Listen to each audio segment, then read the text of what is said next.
Seconde émission spéciale de Refait le Mac consacrée à la maison connectée. Cette semaine, à l'heure de l'explosion du coût de l'énergie, nous allons vous montrer comment l'Internet des objets vous permet de faire des économies. Comment réaliser en un clic ou presque un bilan énergétique, prévoir des scénarios pour ne plus jamais laisser une lumière allumée, comment mieux piloter vos chauffages pour plus d'efficience et réduire d'au moins 30% votre facture. Au plan également sur les solutions pour produire soi-même et très facilement de l'électricité grâce aux panneaux solaires. Enfin, comment stocker l'énergie produite dans des batteries connectées pour l'injecter dans la maison afin de devenir autosuffisant ou presque.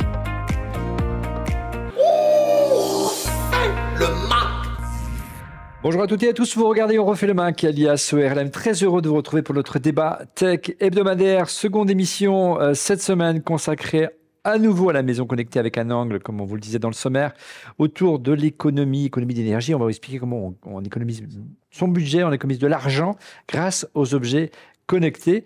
Et pour témoigner avec nous, ils sont déjà très dissipés, témoigner avec nous de tous les usages, on va expliquer concrètement comment on gagne de l'argent et on sauve son budget grâce aux objets connectés. On a le plaisir de recevoir dans ce bel endroit Monsieur Christophe Degrave d'Underside. Bonjour Christophe Degrave. Salut Oli, ça va? Bel endroit Christophe. Oui, effectivement, c'est le Underside HQ. HQ, Underside avec un décor sur mesure pour parler d'objets connectés. C'est très beau, bravo, beaucoup de goût, on aime Merci beaucoup. Voilà, et on adore les petits Actarus et le Goldorak, pour les moins de 20 ans, ne peuvent pas connaître. À tes côtés, comme la semaine dernière, nous retrouvons Monsieur Fantastique, Laurent Pantanach. Bonjour Laurent. Bonjour tout le monde. Plein d'objets connectés, on va parler essentiellement dans un angle économie d'énergie pour faire sa spécialité. C'est son grand dada depuis quelques semaines, quelques mois sur Mac Forever, où vous retrouvez plein de tests d'écrans, de panneaux solaires, de batteries, d'onduleurs et de toutes sortes. Il s'agit bien sûr de monsieur Didier Policani. Bonjour Didier, en duplex. Mais salut les amis.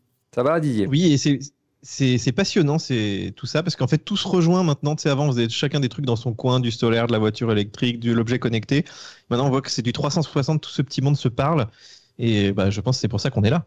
C'est pour ça qu'on est là, parce qu'effectivement, le fait que alors, faire des panneaux solaires, on va en parler longuement tout à l'heure ensemble Didier, ou des batteries, c'est pas nouveau, ça existe depuis des années dans les habitations, mais maintenant c'est beaucoup plus facile à déployer, les coûts sont également à la baisse, on va voir ça avec ça tout à l'heure, et comme ils sont connectés, eh bien, c'est un vrai plaisir à les utiliser. Vous allez voir que les interfaces notamment ressemblent beaucoup à celles d'Apple. Comme chaque semaine dans Refait le Mac, on retrouve notre sondage. Cette semaine, on vous a posé une question très simple. Regardez, envisagez-vous d'investir dans des appareils connectés, thermostat, lumière, batterie, à la maison pour réduire la facture d'électricité et faire des économies? C'est le thème de cette émission. Et vous êtes une large majorité, 69,2% à répondre par la positive, 31,8% à répondre par la négative, ce qui amène déjà, et je pense qu'on vous a précédé, beaucoup de gens qui font le plaisir de nous écouter, de nous regarder chaque semaine, ont déjà commencé à réfléchir à ces thématiques-là, notamment sur Twitter. Regardez, de Petit Cola, alias Jérôme Petit Cola. J'ai 6 kW de panneaux solaires, des thermostats Netatmo, une borne de charge Electrico et une batterie Anker E1600. Donc, il est déjà équipé. On va essayer de détailler la panoplie avec Didier tout à l'heure. Alors, quand il s'agit de faire l'économie d'énergie, il y a déjà des réflexes à avoir. Dans quelle mesure on peut faire de l'économie d'énergie? Évidemment, on va parler de lumière, mais avant de parler de lumière, on va parler de bilan énergétique.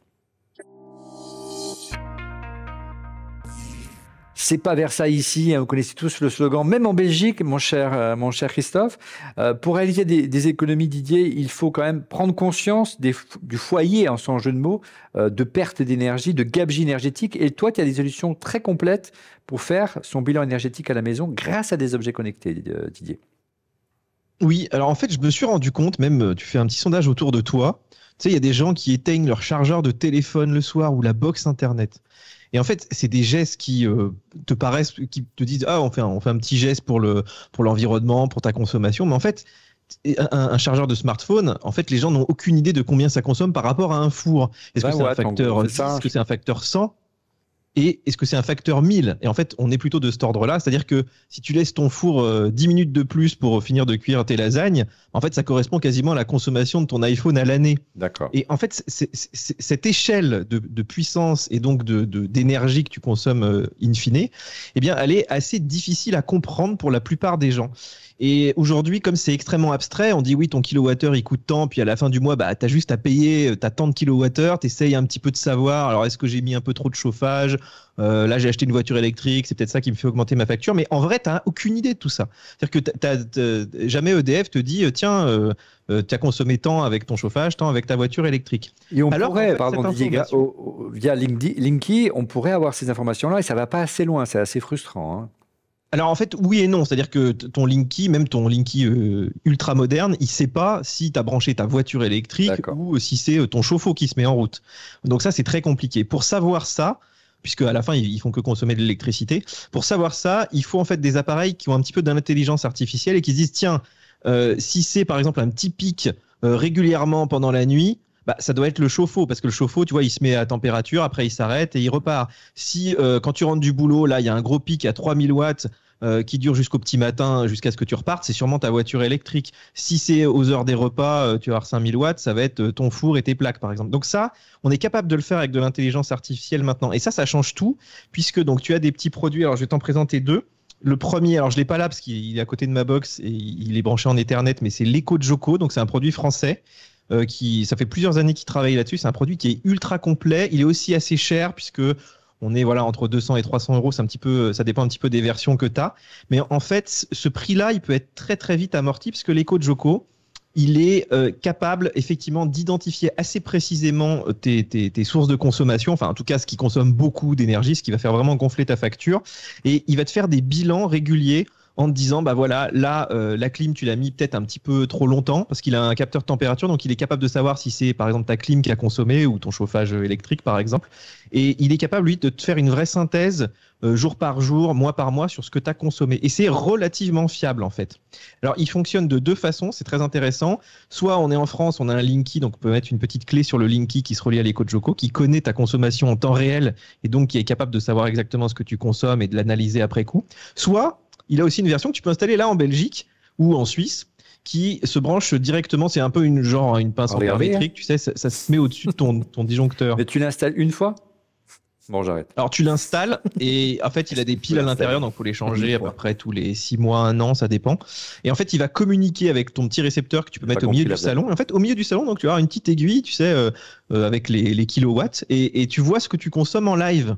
Et tu peux le mettre dans la cuisine, tu vois, pour que tout le monde le voit, que tes gamins, quand ils mettent un sèche-cheveux, ils voient que tout à coup, là, ça monte à 2000 watts, par exemple. Alors que tu n'imagines pas un sèche-cheveux que ça consomme autant.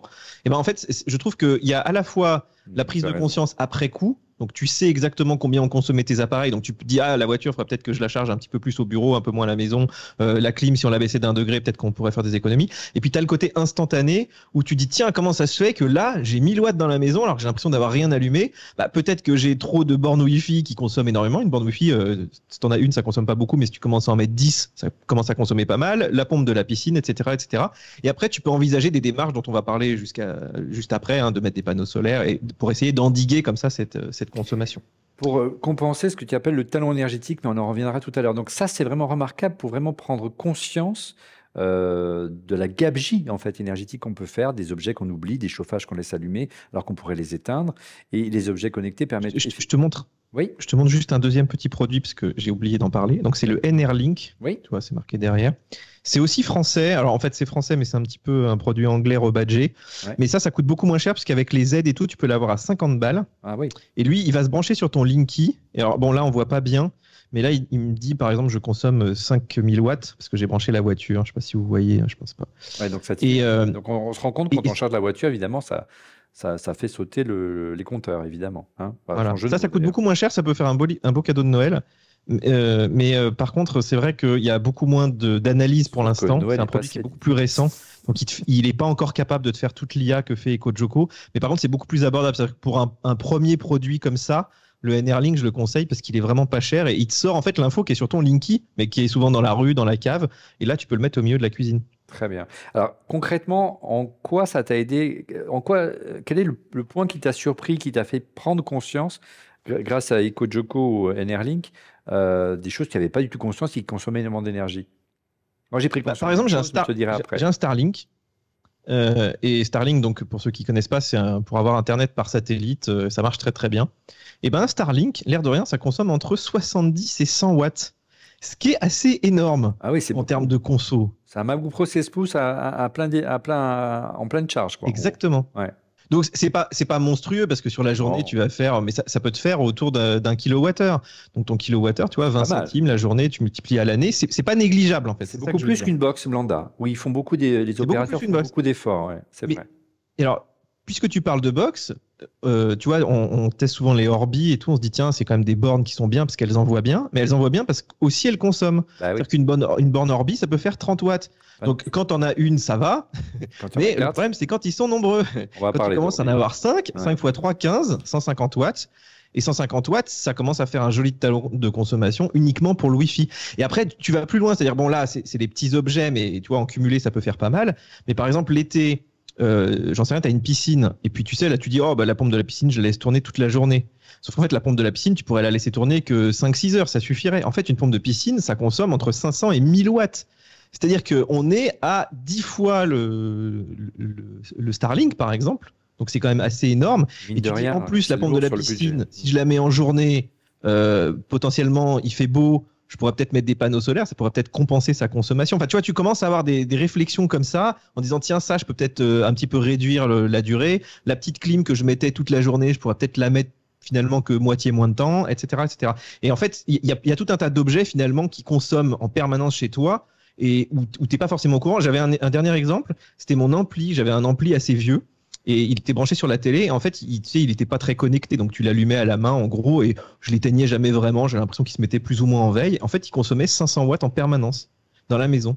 Et à l'année, tu repayes quasiment l'ampli, quoi. Ouais, c'est clair. Donc, c'est une manière de montrer qu'on peut aussi rentabiliser très rapidement l'investissement qu'on va vous proposer. On va vous lister plein de produits connectés à nouveau cette semaine, très rapidement, par les économies qu'ils génèrent. Laurent. Non, je voulais dire quelque chose, et tu parlais de la charge de ta voiture, mais il y a de plus en plus de personnes. Alors, je vais prendre les tarifs de la France. Le tarif à la maison, le kilowattheure, c'est 17 centimes. Mais il y a de plus en plus de gens qui réactivent le tarif de nuit, qui avait été un peu oublié, parce qu'en fait, c'est à 12 centimes. Et en fait, pour l'instant, donc, on attend que la tyrannie fiscale française rentre dans le système pour venir taxer la recharge, y compris à la maison. Mais pour l'instant, ce qui coûte le moins cher, c'est la recharge. Donc, de te poser la question de ces choses-là, et ce que disait Didier est très, très vrai, c'est intéressant.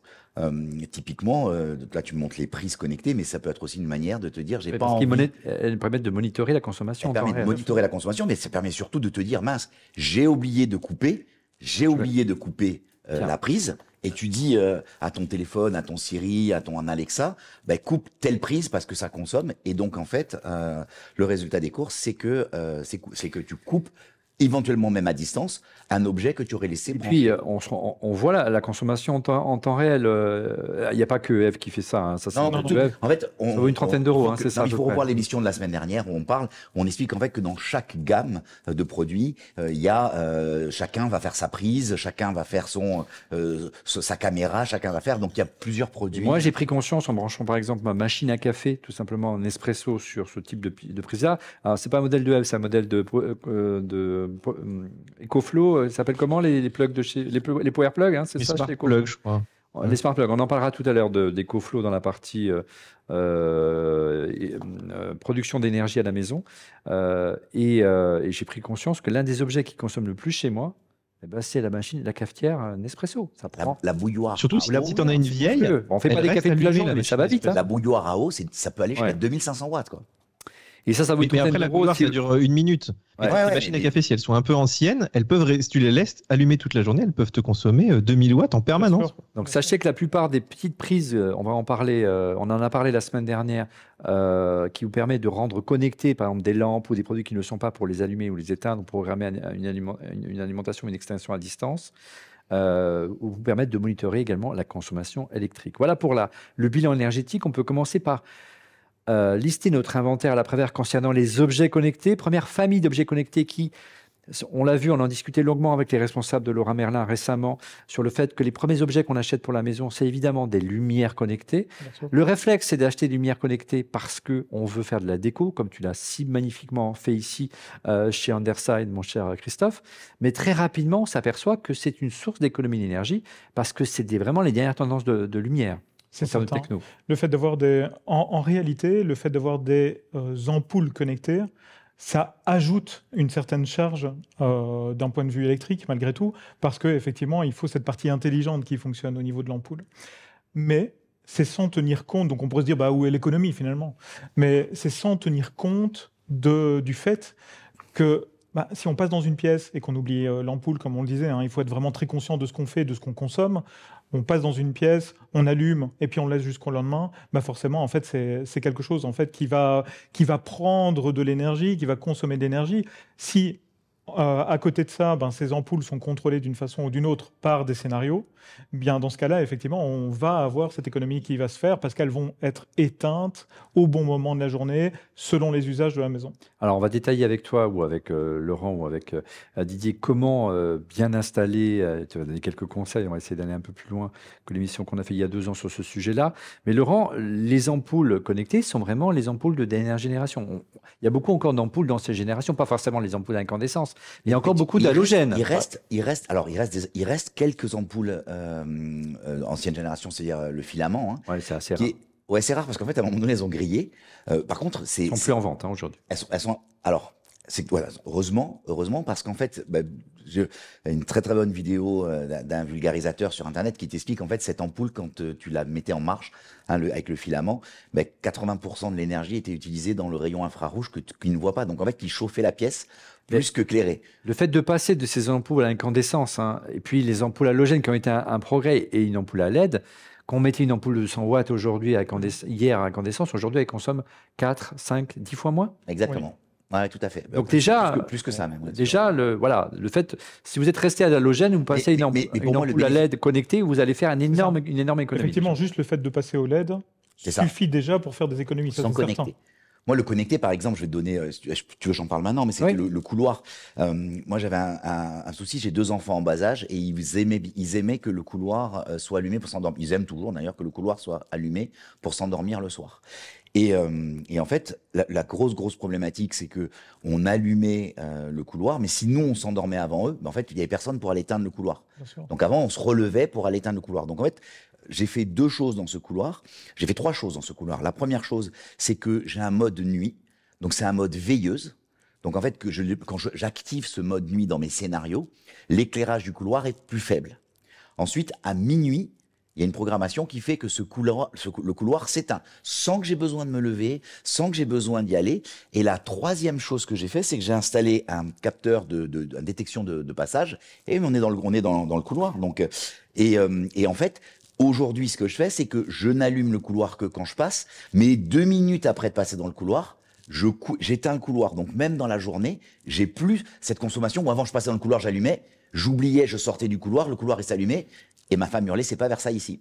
C'est clair. Alors avant de parler du détecteur, on va simplement expliquer qu'est-ce qu'il faut acheter et comment s'installe, Christophe peut-être avec toi, des ampoules. Donc là, on a un kit de base quelque part, je ne sais pas où il est, mais il doit être près de toi. Il est là-bas. De chez Philips Hue. Ouais. Il est là. Voilà, ça c'est le kit de base. Exactement. Ça s'installe comment ça marche? Et bien sûr, on ne l'a pas dit en préambule, tout cela est HomeKit ou Matter. Alors, la différence entre HomeKit et Matter, je vous invite, si vous n'avez pas vu l'émission de la semaine dernière, à regarder l'émission de la semaine dernière, on vous explique toutes les différences sur les standards. Effectivement, le gros avantage d'avoir un kit de démarrage comme celui-ci, c'est d'avoir tous les éléments qui sont nécessaires pour bien démarrer avec des ampoules connectées. Et dans ce cas-ci, on va avoir besoin d'abord tout simplement d'un pont qui va nous permettre de connecter notre réseau, le réseau de la maison, aux lampes connectées. Donc c'est vraiment lui qui va faire le pont, justement. Donc, le pont, c'est un petit boîtier Ethernet qui se branche sur le réseau ou sur votre borne en Wi-Fi, tout simplement. Tout à fait, exactement. Donc, on branche juste un câble Ethernet. Rien à faire, il s'allume automatiquement. Alors, en règle générale, ça dépend des cas. Ici, on est sur du Philips. Ouais. Sur le Philips, c'est assez facile. Soit on le scanne dans Home et puis on le configure. Il y a un petit QR code derrière. Voilà, on scanne dans Home, on fait plus dans l'interface. Tout à fait. Et très rapidement, il est détecté. On le voit apparaître. Une fois, donc pas besoin de lancer l'application You, on peut rester dans l'application maison. Non, ça n'est pas une obligation. Maintenant, Toi, c'est ce que tu fais, toi. Moi, c'est ce que je fais. Mais tu passes pas par l'application des différents fabricants. Mais on en parlait justement, je t'interromps, désolé, mais on en parlait justement avec Laurent hier. Laurent, lui, semble utiliser, par contre, tu vois, certaines fonctionnalités de l'application You, comme le fait d'avoir des effets de couleurs, etc. Tu n'as pas dans l'application maison d'Apple. Et pour l'installation, tu passes par quoi, toi, Christophe? Laurent, tu passes moi, je passe souvent, je passe par l'application du fabricant. Donc, il n'y a pas de règle, en fait. Non, je t'explique pourquoi je passe par l'application. Et c'est un choix. Parce que quand tu installes un produit qui sort de sa boîte, très souvent, il faut faire une mise à jour. Donc, Philips, quand tu branches tes ampoules la première fois, il te dit, sur 3 ampoules, il y en a 2 qui étaient d'une génération. Donc, ça vaut le coup de la mettre à jour. Et souvent, il y a aussi des économies d'énergie parce qu'ils ont un nouveau logiciel qui est de meilleure qualité, des fonctionnalités en plus. Donc, je passe par le fabricant pour ça. Donc, on installe donc le pont. Ensuite, on installe quoi? Peut-être l'interrupteur et après, ou d'abord les... Oui, ben on peut tout simplement ajouter très rapidement quelques ampoules. Donc, on appuie sur plus à nouveau dans Home. Dans Home, mais on peut le faire dans Philips. On le fait dans l'application Philips Hue. Philips, elle est détectée automatiquement. On n'a même pas besoin de scanner le QR code. On rapproche. En fait, ce qui se passe, c'est que si tu avec l'iPhone, bien sûr. Si tu l'installes dans l'application Philips, c'est que ton application Philips elle-même est connectée à ta maison HomeKit. Ok, là on parle de donc via HomeKit, donc à l'application Home d'Apple. Les appareils apparaissent dans l'application Home. Voilà. D'accord. Donc ça, c'est vraiment la particularité de Philips, mais aussi de plein d'autres. Oui, on montre Philips parce que c'est le pionnier du marché, le leader du marché. Ouais, en termes d'éclairage, ça marche bien. C'est quelqu'un qui on en a parlé la semaine dernière. Donc effectivement, pour répondre à ta question, on télécharge l'application de Philips Hue, on fait une recherche, on n'a pas besoin d'avoir des codes ni rien du tout. En fait, automatiquement, ça va être les ampoules vont être détectées par le pont et l'application Philips Hue. Ça va monter automatiquement dans Home, si on utilise Home de Apple, donc dans Maison plutôt, dans HomeKit. Et par la suite, tu ajoutes ce qu'on appelle des contrôleurs. Et les contrôleurs, c'est quoi? C'est par exemple des interrupteurs. Des interrupteurs, effectivement, qui vont te permettre de mettre en place des télécommandes, en fait. Des on-off, mais aussi des scénarios dessus. Donc, on va pouvoir faire en sorte de programmer également Home, enfin maison, de Apple, de manière à pouvoir dire, quand tu appuies sur ce bouton-là, il y en a 4 sur cet interrupteur-ci, quand tu appuies sur ce bouton-là, tu vas mettre en place tel scénario de lumière. Alors justement, ça, tu l'as dit, tu as lâché un terme très important. Donc, ce n'est pas juste une geekerie d'installer des lumières connectées pour avoir de la couleur. On en a parlé la semaine dernière, comme quoi, des fois, vous préférez tous acheter plutôt des ampoules colorées, mais souvent, il vaut mieux acheter des ampoules blanches et c'est bien plus efficace, mais on en parlait la semaine dernière. Bref, l'idée, c'est qu'on peut créer des scénarios, on peut créer des groupes de pièces. Ça veut dire que quand on quitte une pièce, toutes les lumières s'éteignent si on crée des scénarios. Et on fait de vraies économies d'énergie. Tu peux nous expliquer comment on fait pour créer un groupe, par exemple? Là aussi, dans Home, dans Maison. Très simple. Dans Home, on sélectionne un ensemble, on désire créer un groupe, on l'ajoute dans Home. Puis ensuite, on sélectionne les ampoules, les lumières que l'on veut ajouter dans ce groupe. Déroulant, on le nomme. Et après, on peut l'utiliser, ce qui est quand même très sympa, parce que si sur un plafonnier, on a 10 ampoules connectées, mais évidemment, on ne va pas passer son temps à les allumer une par une. En fait, ça va faire en sorte que les usages vont être très difficiles, alors qu'avec un groupe, c'est super facile. Alors, quand tu dis on peut définir, on peut concentrer l'ensemble des lumières comme si on allumait un lustre, par exemple, ou un plafonnier. Donc, ça, on peut le faire d'un coup. Et on peut faire des scénarios dans Home, par exemple, un scénario pour que ça s'allume automatiquement le matin au petit déjeuner. Tout à fait. Ça s'éteigne automatiquement la nuit. Ouais, et moi, un de mes scénarios préférés, c'est quand je quitte la maison, j'ai un bouton qui est sur la porte d'entrée, et j'appuie sur ce bouton et ça m'éteint toutes les lampes de la maison. Alors, est-ce que c'est compliqué de faire un scénario? Est-ce qu'il faut avoir des notions de programmation pour quelqu'un qui n'en a jamais fait? Comment ça marche? Plus. Voilà. Tu crées ton scénario, tu dis quelles sont les lampes que je veux mettre dans ce scénario. Donc, tu ajoutes tes lampes et tu dis quand je le déclenche, qu'est-ce que je fais? Est-ce que je les allume? Est-ce que je leur donne une couleur? Ou est-ce que je les éteins? Et tu dis, quand je vais appuyer sur ce bouton, je veux éteindre toutes les lumières, dont la liste et celle-ci. Franchement, c'est hyper ludique, c'est même ludique. Après, il faut faire attention de pas faire des scénarios qui se chevauchent. C'est-à-dire, des fois, tu dis, je fais ce scénario qui fait ce truc-là, mais cet autre scénario qui fait, et tu dis, mais je comprends plus. Donc, en fait, il faut avoir du bon sens, quoi. Il faut retransposer ce que tu ferais dans une maison. Si à une maison, j'ai un interrupteur qui éteint toute une pièce, éteins toute une pièce. Juste pour compléter ce que disait Laurent, donc effectivement, on met en place des scénarios, et c'est dans la partie automatisation de home qu'il faut créer la partie intelligente, où on va dire quand on détecte qu'à l'extérieur, en fait, il y a de la lumière, on éteint l'ensemble des ampoules connectées. C'est quelque chose qu'on va faire dans la partie automatisation et on va mettre en place des scénarios. Donc, on a vraiment les objets connectés d'un côté qui sont les lampes, de l'autre côté les scénarios qui vont activer une particularité de ces lampes, et après automatisation qui va être la partie intelligente qui va parler avec les scénarios en question. Didier, on t'a pas donné la parole sur la partie des lumières, mais je pense que toi aussi tu es un ardent utilisateur de ce genre de produit qui contribue c'est des petites gabegies, c'est pas énormément de consommation énergétique, une ampoule aujourd'hui avec le LED, mais à la fin de l'année, si on multiplie les jours, on laisse une lumière allumée quelque part dans le garage, dans la cave. Bon, des fois, je descends dans la cave et j'oublie d'éteindre la lumière, et ça reste pendant des jours. Oui, alors moi j'ai deux exemples qui sont très pratiques pour moi. Le premier, c'est effectivement au début, les lumières connectées, je comprenais pas vraiment l'intérêt, quoi. C'est vrai qu'il y a beaucoup de gens qui disent, mais c'est quoi l'intérêt? J'ai un interrupteur chez moi, je sais allumer, éteindre une lampe. Pourquoi pas? Tu vois, ça se tient tout à fait. Et en fait, par exemple, quand le matin, tu sais, c'est un peu la course avec les enfants des fois. Donc tu leur fais à manger, tout, tu pars, tu as tous les sacs dans la main. Et moi, j'adorais partir de la maison en criant à Siri d'éteindre toutes les lampes. Parce que j'ai même pas besoin de créer de scénario ou quoi. Déjà, rien que ça, de pouvoir juste crier et disant éteins toutes les lampes, et si tu as connecté bien à peu près les lampes, tu vois, des chambres des enfants et tout, qu'ils oublient d'éteindre, je trouvais que c'était extrêmement pratique, ça. Et la même chose quand tu arrives à la maison, tu dis, tiens, la commande vocale, en fait, prend tout son sens là, parce que tu peux lui dire d'allumer que telle pièce ou d'allumer toute la maison. J'ai un deuxième exemple aussi que j'utilise pas mal. Alors ça dépend un peu si vous vivez, suivant les endroits où vous habitez ou si vous êtes dans des maisons isolées. Mais il y a une fonction qui est très pratique dans les automatisations, c'est de pouvoir lui dire au crépuscule, c'est-à-dire à des horaires non fixes, par exemple, allume une lumière. Et tu sais, quand t'es pas là, par exemple, tu pars un mois l'été, eh ben, tu peux simuler le fait que tu es chez toi. Alors ça veut pas dire d'allumer façon Versailles, mais tu peux allumer quelques lampes qui font que s'il y a des gens qui observent un petit peu ta maison ou qui passent dans le coin, ils se disent « Ah, mais en fait, elle est habitée ». Et ça, c'est des automatismes qui seraient beaucoup plus difficiles à mettre en place sans HomeKit, quoi. Ouais. Alors, tu le montrais tout à l'heure, Laurent, un accessoire qui te semble indispensable pour faire de l'économie, c'est les détecteurs de présence. Hein. C'est un modèle de chez Eve que tu as présenté tout à l'heure. Oui. Ça coûte combien? Quelques dizaines d'euros? Ouais, une trentaine d'euros. Et tu le mets il faut l'installer comment? En hauteur, au ras du sol, sur un. Ouais, alors moi dans mon couloir en fait je l'ai mis en fait comme un détecteur d'alarme ou dans un coin. Hein. Donc plutôt en hauteur.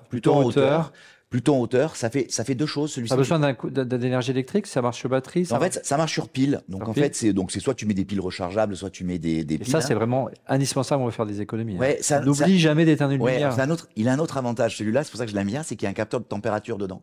Ouais. Donc comme moi il est dans mon couloir, il me donne aussi l'info complémentaire de la température dans le couloir. Et de luminosité. Et de luminosité. Mais la luminosité, alors moi dans mon cas, c'est très juste. Il te donne l'information sur la luminosité. Donc tu pourrais dire n'allume jamais si je passe dans le couloir, n'allume pas si la luminosité est au-dessus, c'est-à-dire n'allume pas le jour. Parce qu'on peut définir une heure l'été, une heure l'hiver, et avec le soleil n'est pas au même endroit, parce que le jour arrive plus tard. Mon couloir est aveugle, donc j'ai pas ce problème, et tu as raison de mentionner que ce capteur, il a ces trois informations importantes. Et donc en fait, je l'ai mis en hauteur, et dès que tu passes devant... Et encore une fois, les scénarios sont faciles à définir, les garçons, pour ça. Si à Home, encore une fois, dans maison. On dit Home, mais parce c'est la version anglaise, mais l'application s'appelle Maison, iOS et macOS et iPadOS. Et donc en fait, tu dis si tu détectes un mouvement, moi je dis allume le couloir, et dans le couloir j'ai 3 ampoules. Tu as fait la même chose toi, Christophe? Oui, moi j'ai un scénario qui est un peu sympa. C'est-à-dire que justement, on a aussi un couloir. Et forcément, quand tu passes dans le couloir, tu as envie que ce soit éclairé, donc ça le fait. Et puis il y a une penderie avec les vêtements, etc. Donc ça, effectivement, j'ai placé un capteur de mouvement qui permet tout simplement de détecter le mouvement de passage et d'allumer la lumière. Et en plus de ça, j'ai placé un détecteur de mouvement dans les toilettes, qui se trouve à 90 degrés de ce couloir.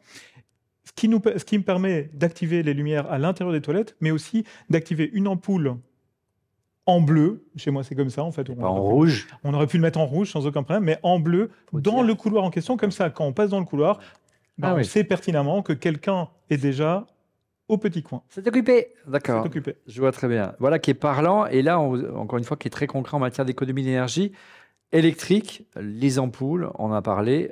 Autre source et qui pèse lourd sur les factures de plus en plus, c'est bien sûr l'eau. Alors, si vous avez un petit jardin, comme c'est le cas en Corse, mon cher Christophe, ou c'est le cas de Christophe, de Laurent et Christophe en Belgique, il y a des solutions également pour ça, pour faire des économies sur l'arrosage notamment.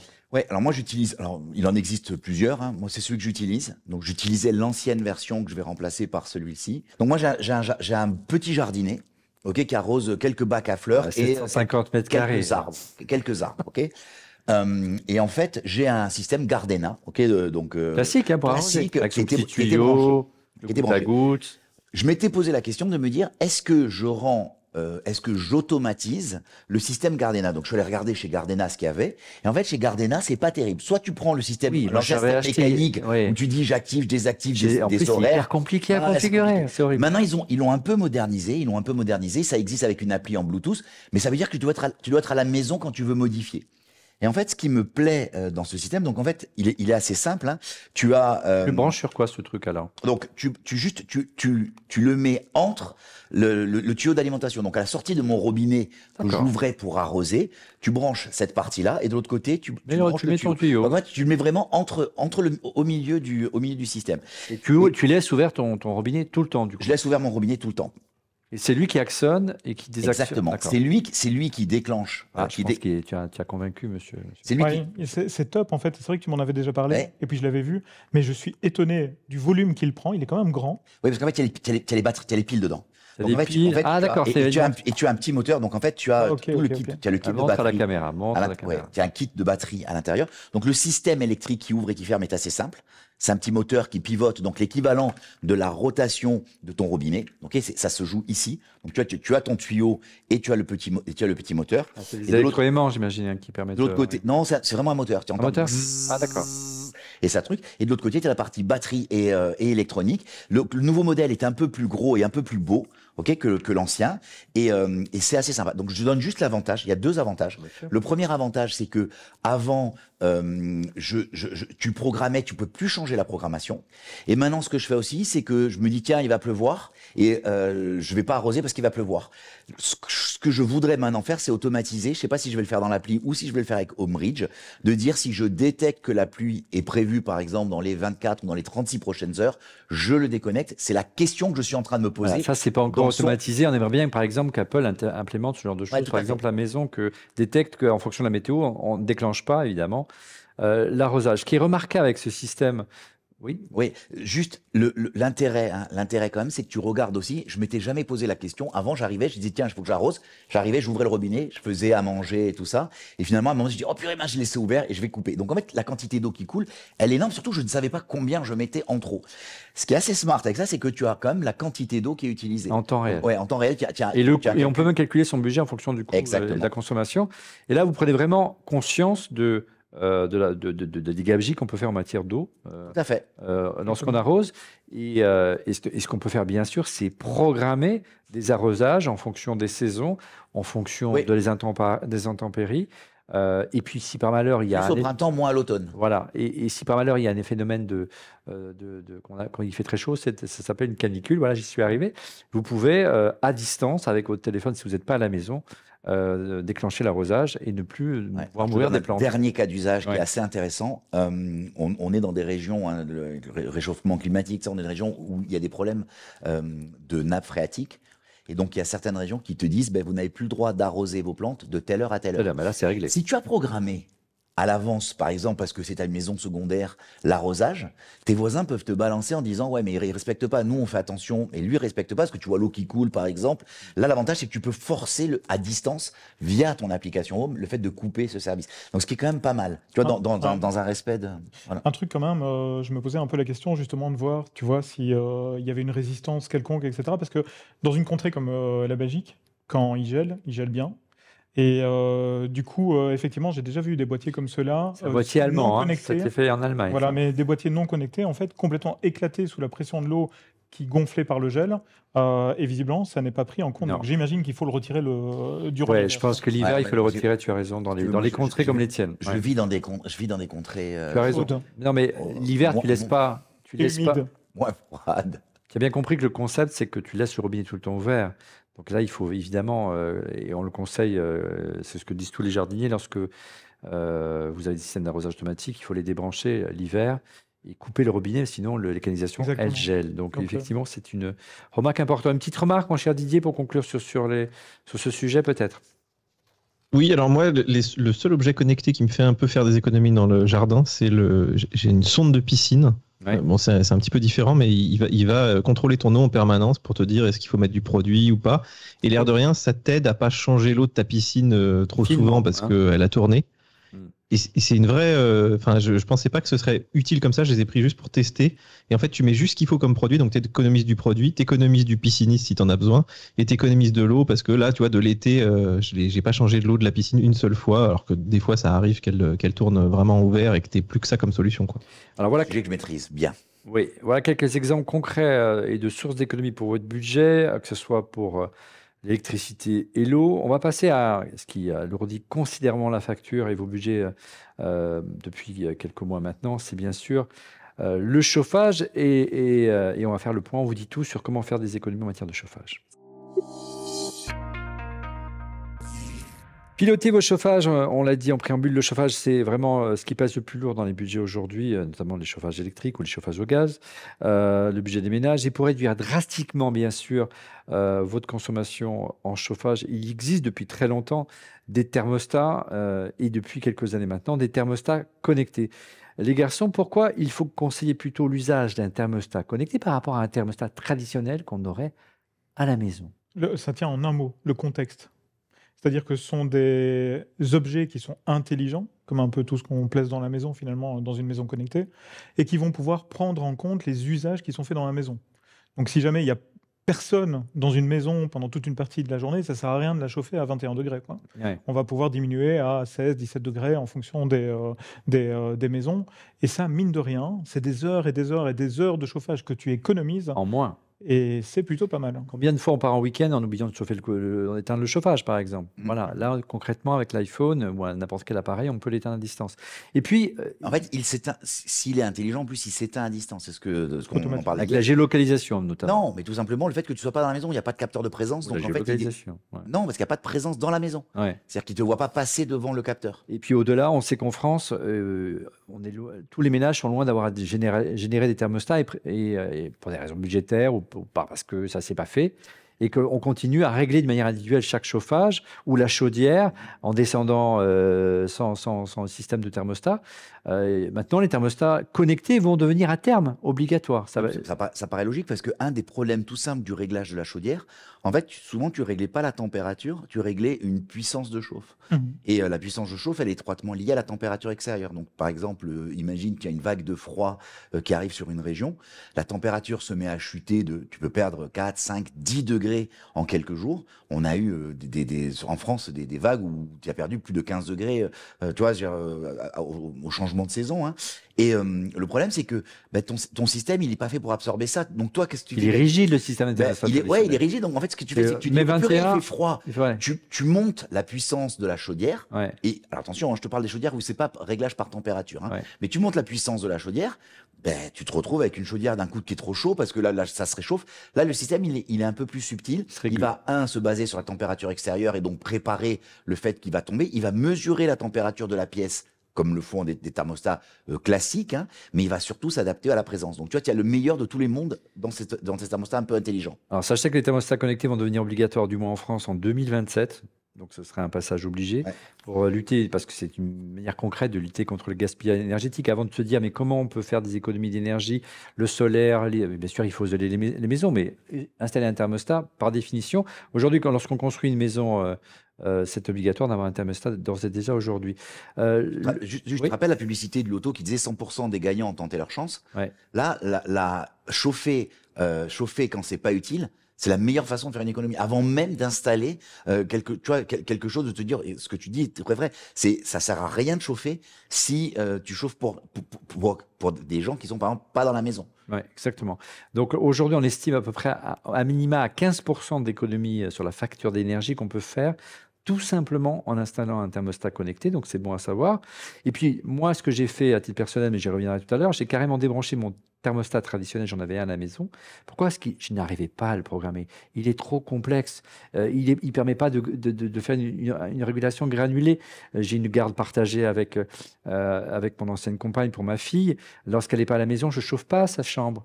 Mais le thermostat traditionnel, il ne fait pas la différence entre une semaine A et une semaine B. Je peux le faire avec mon iPhone. Il ne comprend pas qu'il fait plus chaud et qu'il fait moins... voilà. Je peux... C'est un vrai régal d'avoir une solution connectée. Et on avait reçu, souviens-toi, Laurent, dans l'émission, Tony Fadel, qui est l'inventeur du thermostat connecté avec le Nest, qui est le premier thermostat, on va en parler dans un instant. Il en a pris conscience après sa retraite d'Apple en faisant le tour du monde. Tout à fait. Et en fait, il s'est rendu compte de deux choses, et c'est intéressant. Et franchement, je vous recommande d'aller voir cette vidéo. Moi, c'est une de mes préférées. D'ailleurs, le personnage est tellement incroyable. Juste un rappel, Tony Fadel, il est connu, il a fait plein de produits dans sa vie, mais il est connu. C'est l'inventeur de l'iPod et de l'iPhone. Trois petits produits, hein, l'iPod, l'iPhone et le thermostat Nest. Et en fait, il a fait, dans le thermostat Nest, il s'est dit, le thermostat est complexe. Déjà, raconte, il faisait le tour du monde. Donc, il allait vraiment un tour du monde pendant un an. Et il allait de 15 jours à Paris, 15 jours à Berlin, un mois aux Maldives. Et chaque fois, il louait une maison. Et jamais en Belgique. Peut-être qu'il a été à Bruges ou à Bruxelles, tu ne sais pas. Et chaque fois qu'il voulait vivre vraiment localement, donc il ne voulait pas aller dans des hôtels. Et donc, il louait une maison. Je ne sais pas si c'était avec Airbnb. Et chaque fois, et donc c'était l'hiver ou l'été, c'était la clim. Il voulait régler.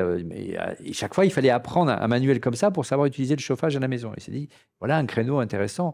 Il faut développer des standards autour de ça. Et ce qu'il a fait, c'est qu'il a développé un thermostat, donc le thermostat Nest, hein, qui a été ensuite racheté par Google.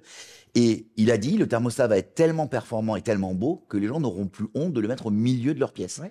Et cet objet, moi, la première fois que j'ai eu un thermostat Nest entre les mains, ça m'a donné cette impression, tu sais, dans les coffres forts, quand tu tournes la molette pour aller faire le code, c'est vraiment ça, quoi. Et en fait, tu règles la température en faisant tourner la molette extérieure, quoi. Alors, concrètement, donc, tu l'as dit, le premier thermostat du marché, ça a été Nest.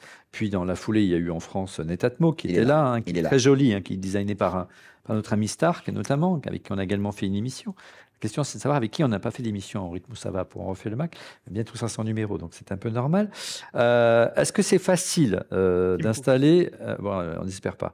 Alors ça, c'est des systèmes pour piloter des chaudières, hein, donc c'est vraiment cette catégorie.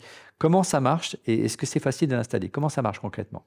Ça monte la température, ou c'est du on-off? En fait, il faut essayer de comprendre c'est quoi son système. Donc la première chose à faire avant même de se lancer, c'est de se dire c'est quoi mon installation. Déjà, imaginons que ce soit ce qu'on appelle le chauffage central. Donc c'est-à-dire le chauffage dont tu es maître toi du réglage. Est-ce que ton chauffage central est connecté ou pas? Oui. Le mien, par exemple. Donc là, on voit l'application Nest qui permet de piloter chez toi Nest. Ouais, mais par définition, il pilote la chaudière. Donc, quand tu pilotes par exemple 23 degrés, c'est la chaudière qui va produire 23 degrés. Alors, mais le ressenti dans toutes les pièces n'est pas de 23 degrés. Ouais, alors en fait, c'est pas ça. C'est là où c'est intéressant. Ouais. C'est là où c'est intéressant. C'est que dans mon cas, c'est une chaudière. Ils m'ont changé la chaudière il y a 2 ou 3 ans.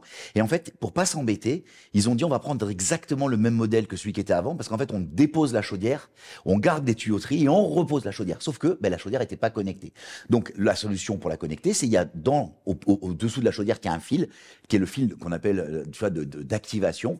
Donc tu installes donc sur ces prises électriques le relais, et donc ce qui émet jusqu'au petit système qui est dans le salon, par exemple. Moi, ce que je voulais, c'était un thermostat Nest parce que je le trouve vraiment hyper beau.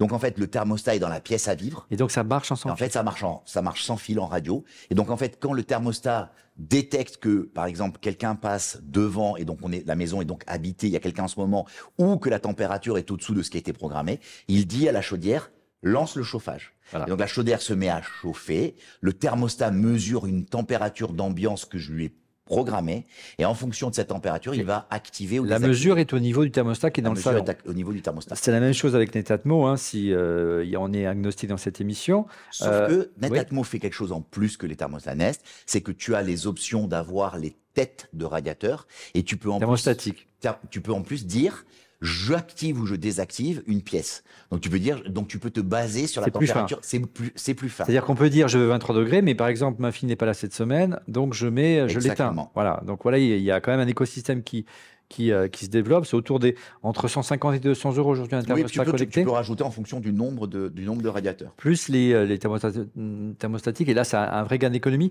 Tu as constaté un vrai gain sur la facture? Oui, alors très rapidement. Ouais. C'est du gaz, hein? c'est immédiat. Donc, Chaudière, hein. c'est immédiat. Parce qu'en fait, avant, le principe, c'était quoi? C'était que comment tu faisais pour pas chauffer la nuit? En fait, ta chaudière, elle tournait la nuit.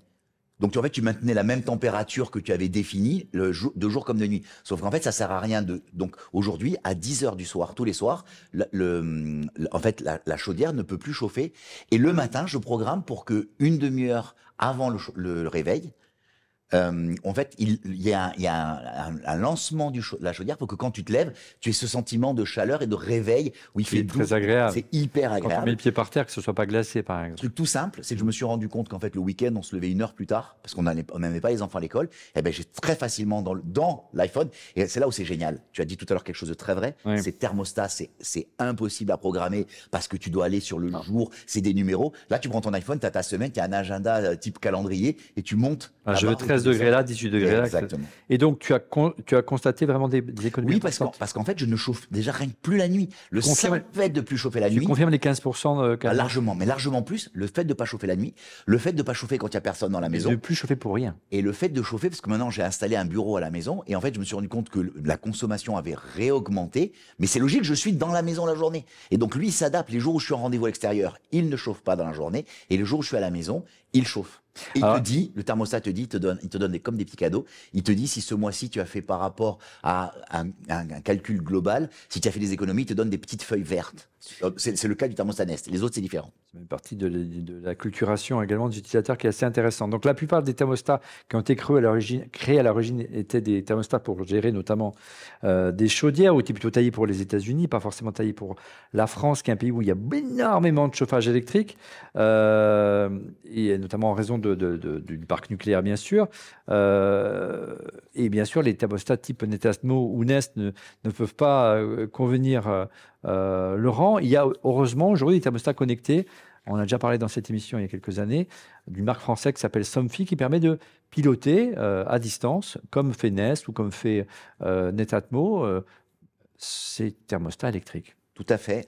Donc en fait, c'est ce qu'on disait tout à l'heure. En fait, c'est intéressant parce que toutes ces marques qui veulent avoir une empreinte dans la maison, hein, c'est l'émission la semaine dernière, ils ont tous une approche. Alors, ce qui est intéressant, c'est que dans le cadre des prises connectées, ils font tous à peu près la même chose. Dans le cadre je dirais, du chauffage, c'est un peu plus subtil parce que en fait, ils se sont un peu orientés là où. Et Somfy, eux, ils ont dit, nous, on fait déjà les rideaux, donc on est capable déjà d'optimiser la chauffe ou pas. Tu vois, par exemple, le simple fait de fermer les rideaux le soir pour pas qu'il y ait une déperdition de chaleur. Donc chacun est allé sur son prisme souvent historique, et c'est ce qu'a fait Somfy. Alors, c'est un peu plus compliqué, Laurent, de déployer une solution de thermostat de chauffage électrique, parce que pour la chaudière, tu la pilotes et ça chauffe partout dans la maison. Pour le chauffage électrique, il faut un système central. Donc, c'est le système que tu nous as présenté qui vaut 150 ou 200 euros chez Somfy. Il faut déployer un système qui allume et éteint à distance chaque chauffage de la maison. Et là, la facture peut grimper rapidement. Tu as soit le cas où tu as ces chauffages qui sont pilotés, par exemple, tu sais, quand ceux qui avaient un mode nuit, en fait, où tu coupais l'alimentation de tous les chauffages de la maison. Et si c'est ce cas, tu peux essayer de faire quelque chose, mais dans l'immense majorité des cas, en fait, tu dois mettre entre l'arrivée électrique et le chauffage quelque chose qui va permettre de couper, de chauffer, enfin d'activer ou de désactiver le chauffage, donc ou d'alimenter ou de ne pas alimenter le chauffage. Et là, c'est un vrai frein à l'installation parce que il y a un coût. Si vous avez 5, 6, 7 chauffages à la maison plus le thermostat, le coût de l'installation s'envole, même si à terme elle est malheureusement c'est rentable parce que mais il faut avoir le budget. Alors, il existe des solutions entre-temps qui sont arrivées.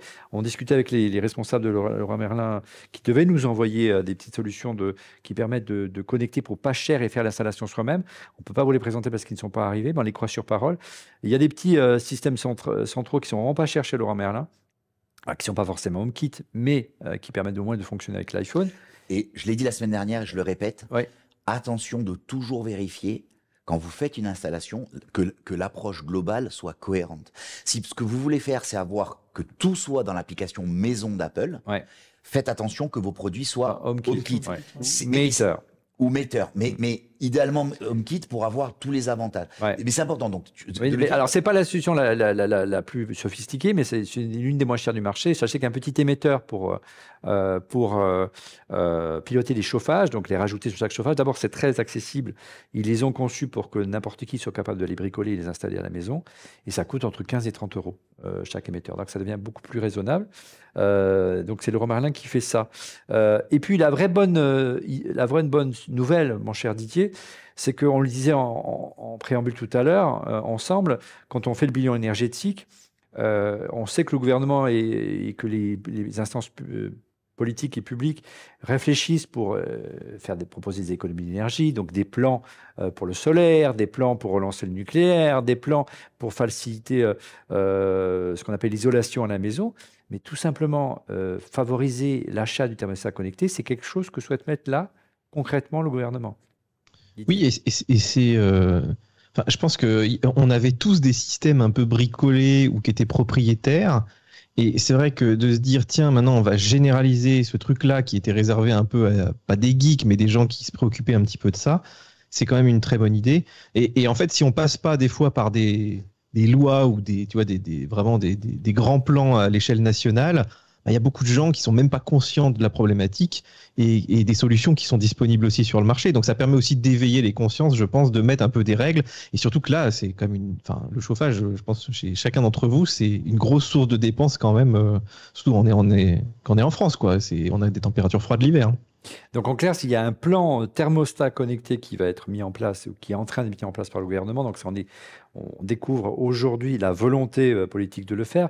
Comment il va se traduire? C'est à la mesure où tout simplement l'État vous remboursera ou prendra en charge l'installation par un installateur d'un thermostat connecté. Donc là, il n'y aura à terme, d'ici quelques mois, aucune raison de ne pas le faire. Car même si c'est une question de budget, sachez que, alors comment ça sera? Ce sera comme un chèque énergie? Est-ce que ce sera une déduction d'impôt? On va découvrir ça. En tout cas, c'était une chose qui est importante et qui est juste du bon sens, Laurent. Oui, encore une fois, c'est ce que je disais, il n'y a rien de pire que de chauffer sans intérêt, quoi. Ça revient à laisser. L'image que je prends toujours, c'est est-ce que tu laisserais un robinet ouvert quand t'es pas là, quoi? Et l'eau qui coule, non. Pourquoi tu le ferais pour le chauffage? Ouais. Alors, moi, j'ai fait un choix différent, les amis. Alors, quand j'étais dans locataire il y a quelques années, j'avais une chaudière, donc j'avais installé une solution d'état-de-mot. Quand je suis devenu propriétaire, on m'a imposé le choix, tout était électrique. Il y avait un thermostat qui était relativement récent, qui avait 4 ou 5 ans, mais qui est vraiment imbitable. Schneider Electric, pour pas le nommer, qui fait ça. Et j'avoue que je suis un peu geek quand même. Et j'y comprends rien. J'ai tout essayé. C'est compliqué. Des fois, il s'allume. Enfin bref, c'est une catastrophe. On ne peut pas définir des températures différentes d'une pièce à l'autre. Et donc, j'ai cherché une solution de chauffage connecté. Et puis, je me suis dit, tiens, je vais en profiter pour faire l'installation à l'occasion de cette émission. Comme ça, je pourrais faire une démo en temps réel lors de l'émission. Et comme on discute avec des fabricants de la volonté de faire cette émission, j'ai été contacté par une société qui s'appelle Tico, qui est une filiale d'Engie. Voilà, je suis arrivé. Qui est une start-up suisse à l'origine, qui propose une solution de thermostat connecté à installer à la maison. Tenez-vous bien, les amis. Elle est gratuite.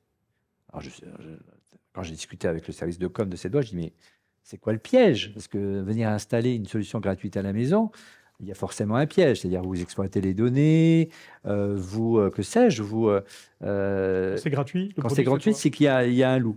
Et en fait, ils exploitent, ils ont une idée qui est juste, je trouve, sur le papier en tout cas, géniale, c'est qu'en fait, aujourd'hui, il y a des programmes, vous savez, entre Enedis, qui est le fournisseur d'électricité en France, qui favorisent à ce qu'il y ait moins de dépenses d'énergie aux heures fatidiques, c'est-à-dire quand tout le monde rentre du bureau vers 18-19 heures. C'est les moments où il faut faire vraiment des économies d'énergie. Et ils sont prêts à mettre la main à la poche pour ça. Soit parce que vous produisez vous-même à la maison, on va en parler dans un instant avec Didier, de l'électricité avec des panneaux solaires. Donc vous pouvez réinjecter sur le réseau d'EDF et vous touchez de l'argent concrètement. Soit vous faites des économies et on vous rétribue l'équivalent de ce que vous auriez produit. Et c'est ce que fait Tico. En clair, il vous installe une solution connectée à la maison, gratuitement, quel que soit le nombre de chauffage. Alors, c'est piloté par l'iPhone. Vous pouvez le voir sur l'interface, une vision avec un tableau de bord de tout ce qui se fait, la température fine, étage par étage, c'est très simple, c'est plus et moins. Alors, ça pourrait être encore aller plus loin, mais encore une fois, c'est une solution qui démarre. Et en fait, comment ils se rémunèrent? C'est qu'à un moment donné de la journée, s'il y a un pic de consommation électrique, eux prennent la main à distance et choisissent de vous descendre le chauffage d'1 ou 2 degrés. Alors vous dire, mais moi, j'ai pas envie qu'on me descende mon chauffage d'1 ou 2 degrés. Et vous avez raison. Sauf qu'en fait, vous n'allez pas le ressentir, parce que si vous avez une maison, parce qu'on ne l'a pas dit en préambule, pour pouvoir faire des économies, il faut quand même que la maison soit isolée. Sinon, ça ne sert à rien de mettre des solutions pour chauffer et si derrière, il y a une déperdition. Donc, si elle est bien isolée, vous coupez le chauffage, vous n'allez pas le ressentir de suite. La maison, si elle est bien isolée, va garder la chaleur pendant 1, 2, 3 heures. Et donc, le pic de consommation énergétique français sera passé. Et donc, au moment où la température va vraiment se ressentie, le chauffage aura redémarré. Donc, vous ne le ressentez pas. Voilà. Donc, ça s'appelle Tyco. Ils sont venus à l'installer du coup à la maison. J'ai servi de bêta-testeur. Et j'ai été assez bluffé de la simplicité. Alors, c'est un système dans le cloud. Hein, donc, vous n'avez pas de serveur local, donc ça part à l'extérieur. Pourquoi? Parce qu'eux prennent la main pour pouvoir baisser la température en fonction des besoins de Enedis, mais ça marche plutôt bien.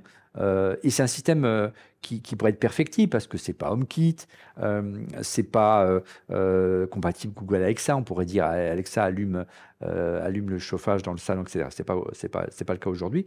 Apparemment, ils ont juré la main sur le cœur qu'ils y travaillaient, à la fois pour travailler avec les assistants vocaux, avec HomeKit, on va voir, Wait and See ou Meter dans les mois qui viennent. Vous pilotez intégralement avec le téléphone. Moi, ce que j'aimerais bien, c'est qu'il y a un vrai thermostat comme il y a pour Netatmo et pouvoir avoir une pièce où on fait plus et moins. C'est une solution qui va arriver dans les mois qui viennent. Donc, regardez cette solution, elle n'est pas inintéressante. Alors, il faut faire très attention avec ces solutions-là, parce que c'est des solutions qui sont propriétaires quelque part, Christophe. Solutions qui sont liées à un service, à une start-up, et que si ce service arrête, c'est du cloud, ben on perd le service et on ne peut plus piloter ses chauffages à la maison. Clairement. Mais le fait que ce soit une filiale d'Enedis, d'Engie, ça m'a plutôt rassuré sur ce point-là. Je vous raconterai l'histoire. Moi, je reste un utilisateur et je vous dirai si ça marche ou pas. Ici, j'en suis plutôt content dans les mois qui viennent. Mais j'ai trouvé ça vraiment très original et c'est très peu connu. Vous avez aujourd'hui des solutions gratuites pour avoir des thermostats à la maison et piloter, donc profitez-en. Et moi, je pense je vais faire de grosses économies d'énergie. Quand j'ai reçu la note d'électricité récemment, j'ai été plutôt refroidi, croyez-moi. C'est pour ça que j'ai décidé de passer le pas. On le disait tout à l'heure, c'est important, Christophe, d'avoir une maison, d'avoir des thermostats, d'avoir une maison bien isolée. Et tu en parlais, ça ne sert à rien d'allumer le chauffage ou de l'éteindre si on n'obstrue pas les fenêtres, on ne tire pas les volets ou les rideaux, tout simplement. Exactement, oui. Non, c'est vraiment important, comme tu le disais, en fait, de bien isoler l'ensemble de la maison. Et ça passe par l'isolation des fenêtres également. Moi, de mon côté, c'est vrai que vous aviez présenté 2 solutions particulières pour le contrôle, effectivement, de la partie chauffage. De mon côté, en fait, moi, c'est un cas un peu particulier dans le sens où je suis entré dans cette maison. C'est une maison des années 80. Qui était correctement isolée, mais malgré tout, en fait, qui était, comme tu le disais, pour beaucoup de ménages en France, mais également en Belgique, malgré tout, encore avec cette technologie basée sur de l'électrique. Donc moi, c'était vraiment des résistances dans le sol qui étaient en train de chauffer. Et après 6 mois d'usage, après un hiver, on s'est retrouvé avec une facture, je te dis pas, Olivier. Ah non, mais c'était à pleurer, vraiment. Le genre de facture, en fait, que tu payes après en plusieurs mois, tu vois. Et on s'est dit, quand ils acceptent. Ouais, quand ils acceptent. Il faut absolument, on s'est dit, nous, il faut prendre ça en main, en fait, il faut trouver une solution. On s'est installé des pompes à chaleur de la marque Daikin, mais ces pompes à chaleur n'étaient pas compatibles d'emblée. Chez moi, c'est HomeKit, hein, tu connais la maison. Ouais, on l'a vu en long, en large, en travers. Oui, exactement. Et effectivement, c'est pas Daikin, en fait, mon produit Daikin n'était pas compatible HomeKit, mais par contre, était sur le Wi-Fi de la maison et via une application de Daikin, tu pouvais l'utiliser. Je la trouvais pas très sympa et puis c'était complètement décentralisé en fait de mon usage dans HomeKit. Je pouvais pas utiliser Siri, etc. J'étais vraiment très malheureux. Et du coup, ce que j'ai fait, c'est utiliser un mot qui va revenir régulièrement en fait dans l'émission aussi, qui est Homebridge. Ouais. Sur lequel donc on a parlé longuement la semaine dernière. Encore une fois, regardez l'émission la semaine dernière. On vous explique tout sur Homebridge. Donc, comme on vous l'a déjà expliqué, Homebridge, c'est un espèce de petit serveur que vous installez sur une machine ou l'autre et qui va vraiment créer ce pont entre un objet qui est connecté mais pas compatible avec Home ou HomeKit et qui va le rendre compatible avec HomeKit. Et ça, c'est juste génial. L'interopérabilité qui manque aujourd'hui. Exactement. Qui peut-être arrivera demain. Encore une fois, regardez l'émission la semaine dernière avec Meter. Résultat des courses. Toi, tu disais, tu as gagné 15% au niveau de l'énergie. Au moins, oui.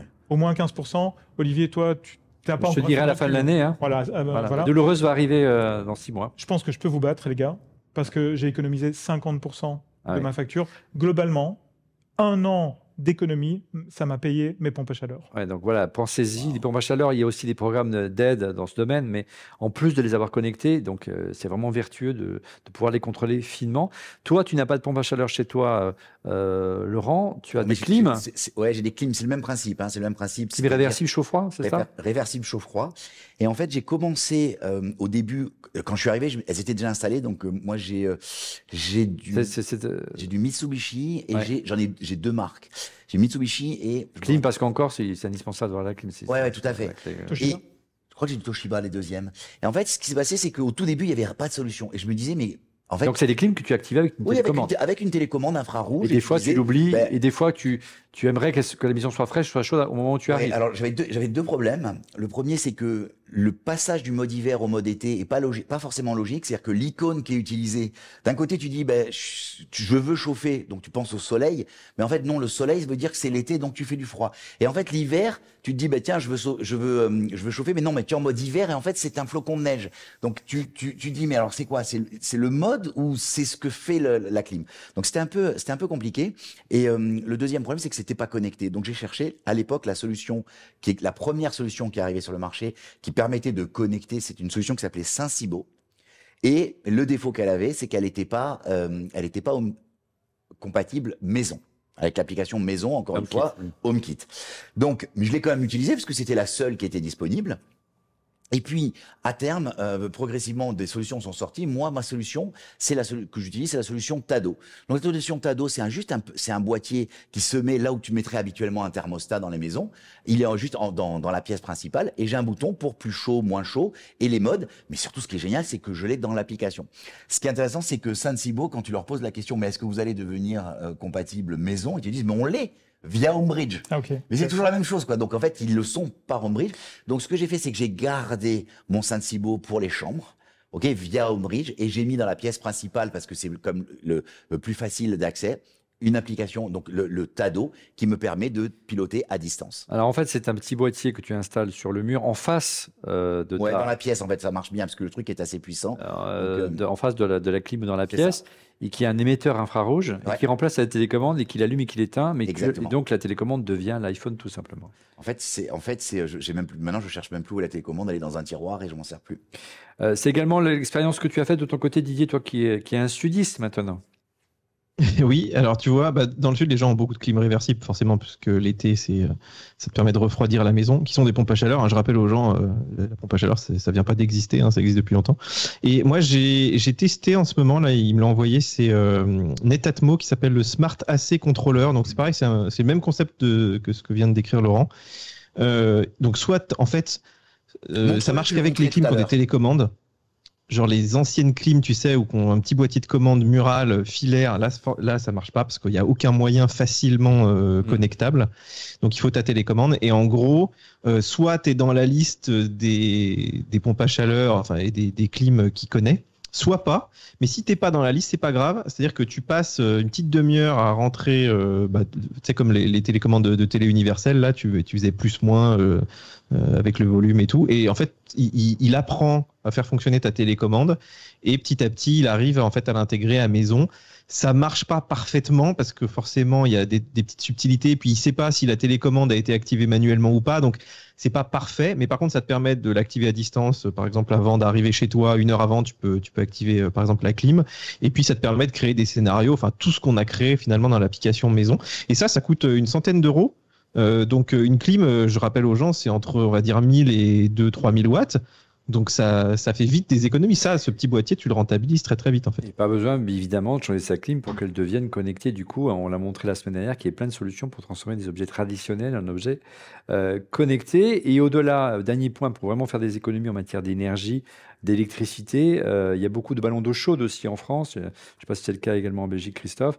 Il y a également des solutions qui permettent, tu parlais du mode nuit, du mode jour, de rendre un peu plus fin l'allumage et l'extension de ce ballon d'eau chaude en fonction de ses besoins. Le fameux cumulus. Le fameux cumulus. Et encore une fois, on a vu une solution chez Leroy Merlin qu'on n'a pas reçue en temps et en heure, mais apparemment qui allait très bien, qui vaut quelques dizaines d'euros et qui permet de piloter ça avec l'iPhone. Oui, Christophe. Et tu vois, les ballons d'eau chaude, justement, chez moi, j'en ai deux. J'en ai un qui est un peu décentralisé, en fait, et qui s'occupe d'un seul évier, de l'arrière-cuisine, et puis l'autre, en fait, pour l'eau chaude du reste de la maison. C'était pas connecté, et j'ai simplement pris une prise. Tu vois, en fait, une simple prise que tu actives. Et, la prise qui est là. Ouais. Et je fais pas chauffer l'eau quand c'est pas utile, en fait. Et le jour programme, le moment où tu veux que ça chauffe, tout simplement. Quand la dame de ménage passe, c'est un jour particulier. Et cette journée-là, c'est allumé toute la journée pour qu'elle puisse disposer d'eau chaude toute la journée. Alors, vous avez expliqué en long, en large et en travers comment économiser sur le chauffage. Maintenant, on va vous expliquer comment on va économiser l'énergie en produisant votre propre énergie. Après les économies d'énergie, on va vous expliquer à présent comment on peut produire soi-même son énergie. L'arrivée d'écosystèmes connectés facilite grandement les créations d'écosystèmes pour produire son énergie. Et un des maillons de cette chaîne énergétique indispensable, mon cher Didier, pour produire de l'énergie, il faut la capter.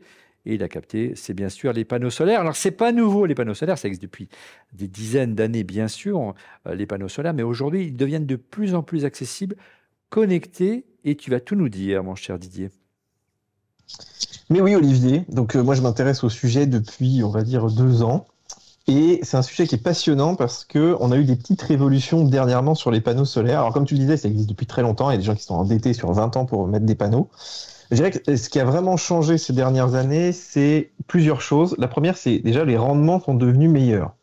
C'est-à-dire qu'avant, on était autour de 10-15%. Maintenant, les meilleurs panneaux font 22-23%. C'est-à-dire que tu captes 23% de l'énergie du soleil. Ça peut sembler peu, mais qui n'est pas si mal. C'est-à-dire par rapport à toute la chaleur qui arrive sur ton panneau, tu en captes à peu près un quart aujourd'hui. Ce qui veut dire, en pratique, que sur à peu près 2 mètres carrés, aujourd'hui, tu peux capter un peu plus de 500 watts. Donc 500 watts, tu vois, c'est une pompe de piscine, c'est par exemple ta télé avec ton ampli et tes box internet, ce qu'on appelle le talon de consommation, tu vois, ce que consomme ta maison un peu tout le temps, 500 watts. Tu veux dire 500 watts, c'est ce que tu économises par jour, c'est ça ? 500 watts, c'est ta puissance. Donc ton panneau, il est capable de fournir jusqu'à 500 watts quand il y a du soleil, donc en journée. D'accord, autant pour moi. Et 500 watts, quand tu mets un EcoJoco, un Enerlink, etc., c'est, on va dire, dans une maison un petit peu standard, si tu enlèves les systèmes de chauffage, 500 watts, c'est à peu près ce que consomme ta télé, ton frigo, toutes tes box internet, ce qu'on appelle le talon de consommation, qui va être linéaire quasiment jusqu'à minuit et toute la journée. Et ça, en fait, de se dire qu'un panneau peut suffire aujourd'hui pour arriver à gommer ce talon de consommation en journée, quand il y a du soleil, c'est assez intéressant puisque le prix de ces panneaux a baissé. Ça, c'est la deuxième petite révolution. Donc, première révolution, le rendement. Deuxièmement, le tarif, puisque un panneau, alors on va dire au marché de gros, il se négocie maintenant à moins de 100 €, un panneau de 400-500 watts.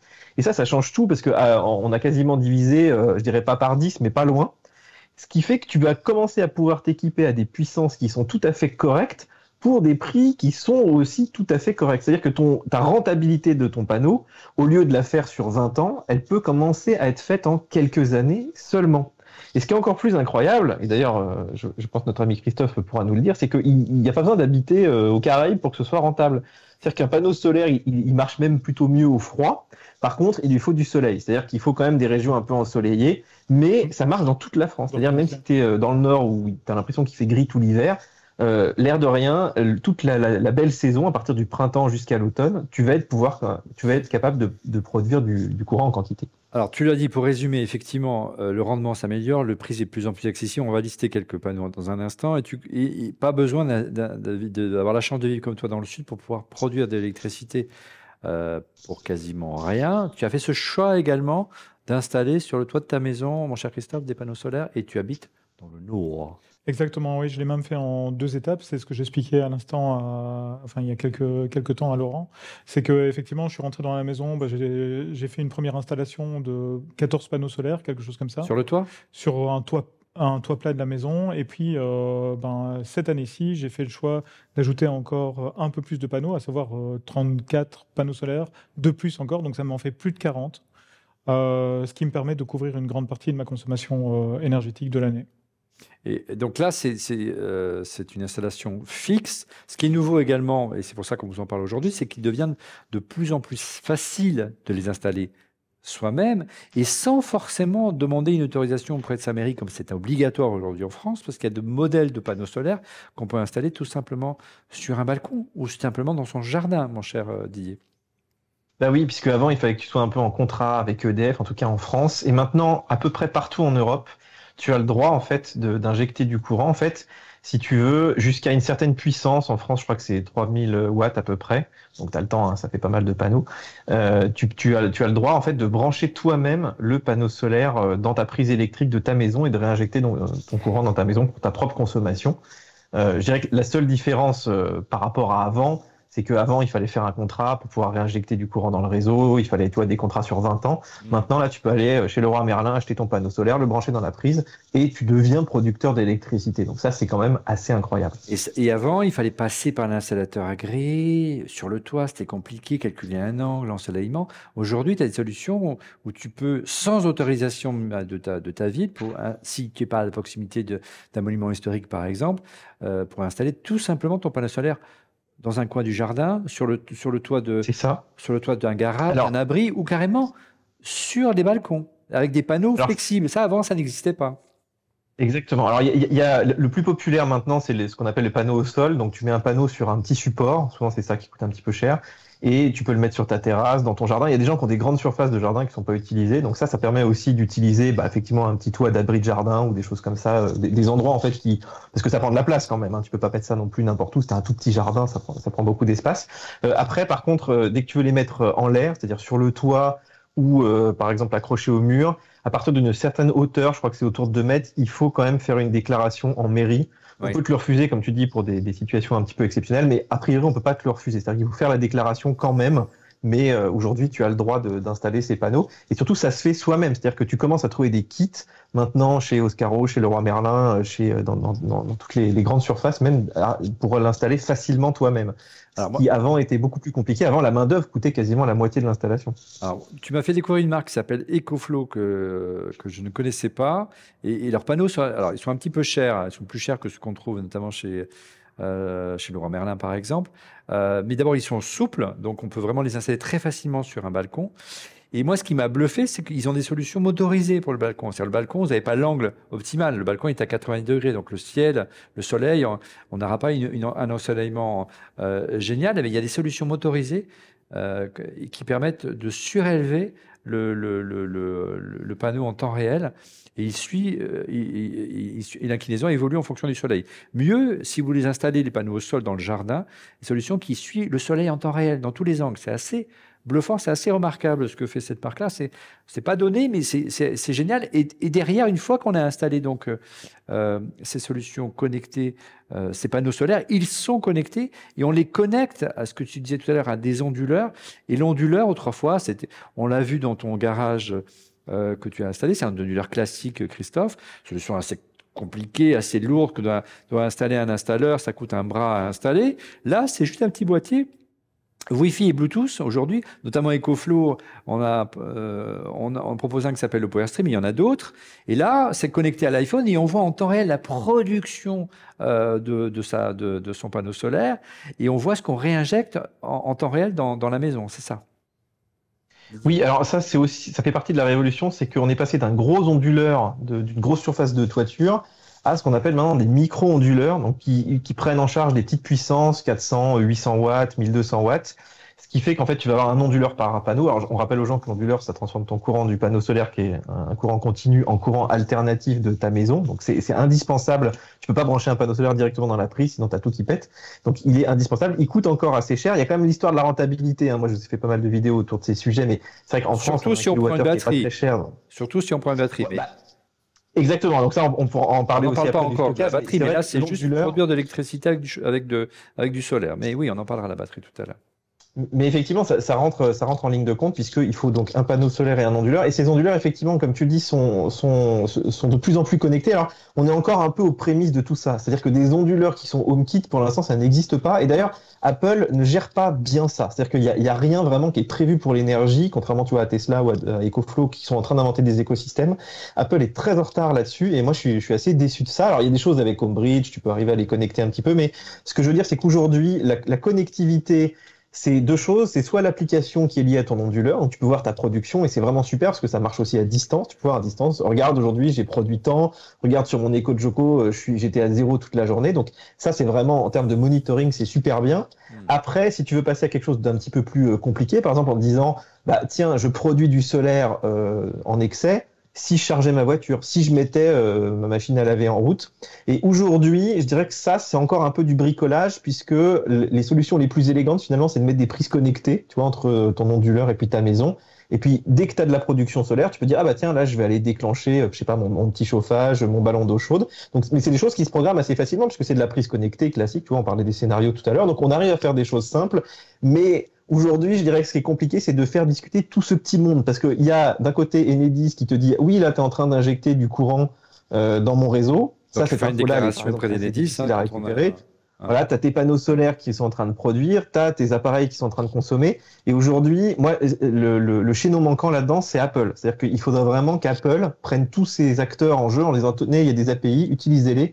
Et à la fin, vous allez pouvoir construire quelque chose de vraiment 360 degrés.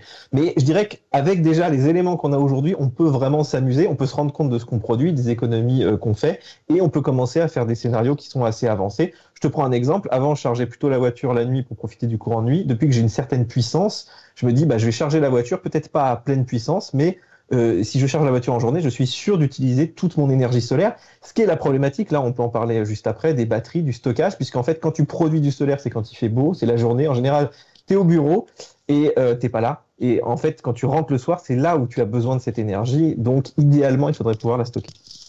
Alors tu disais, ce qui est vraiment, on va en parler dans un instant des batteries effectivement, mais ce que tu disais, ce qui est vraiment révolutionnaire aussi, qui a vraiment changé l'usage des onduleurs, qui est encore une fois un concept bien installé depuis des années quand on produit de l'énergie solaire, c'est qu'ils sont connectés et ils communiquent avec ces petites prises électriques, un peu comme les Lave Energy qu'on a là, mais par exemple le modèle de PowerStream, comment ils s'appellent, j'oublie toujours leur nom, Oui, les smart plugs. Les smart plugs.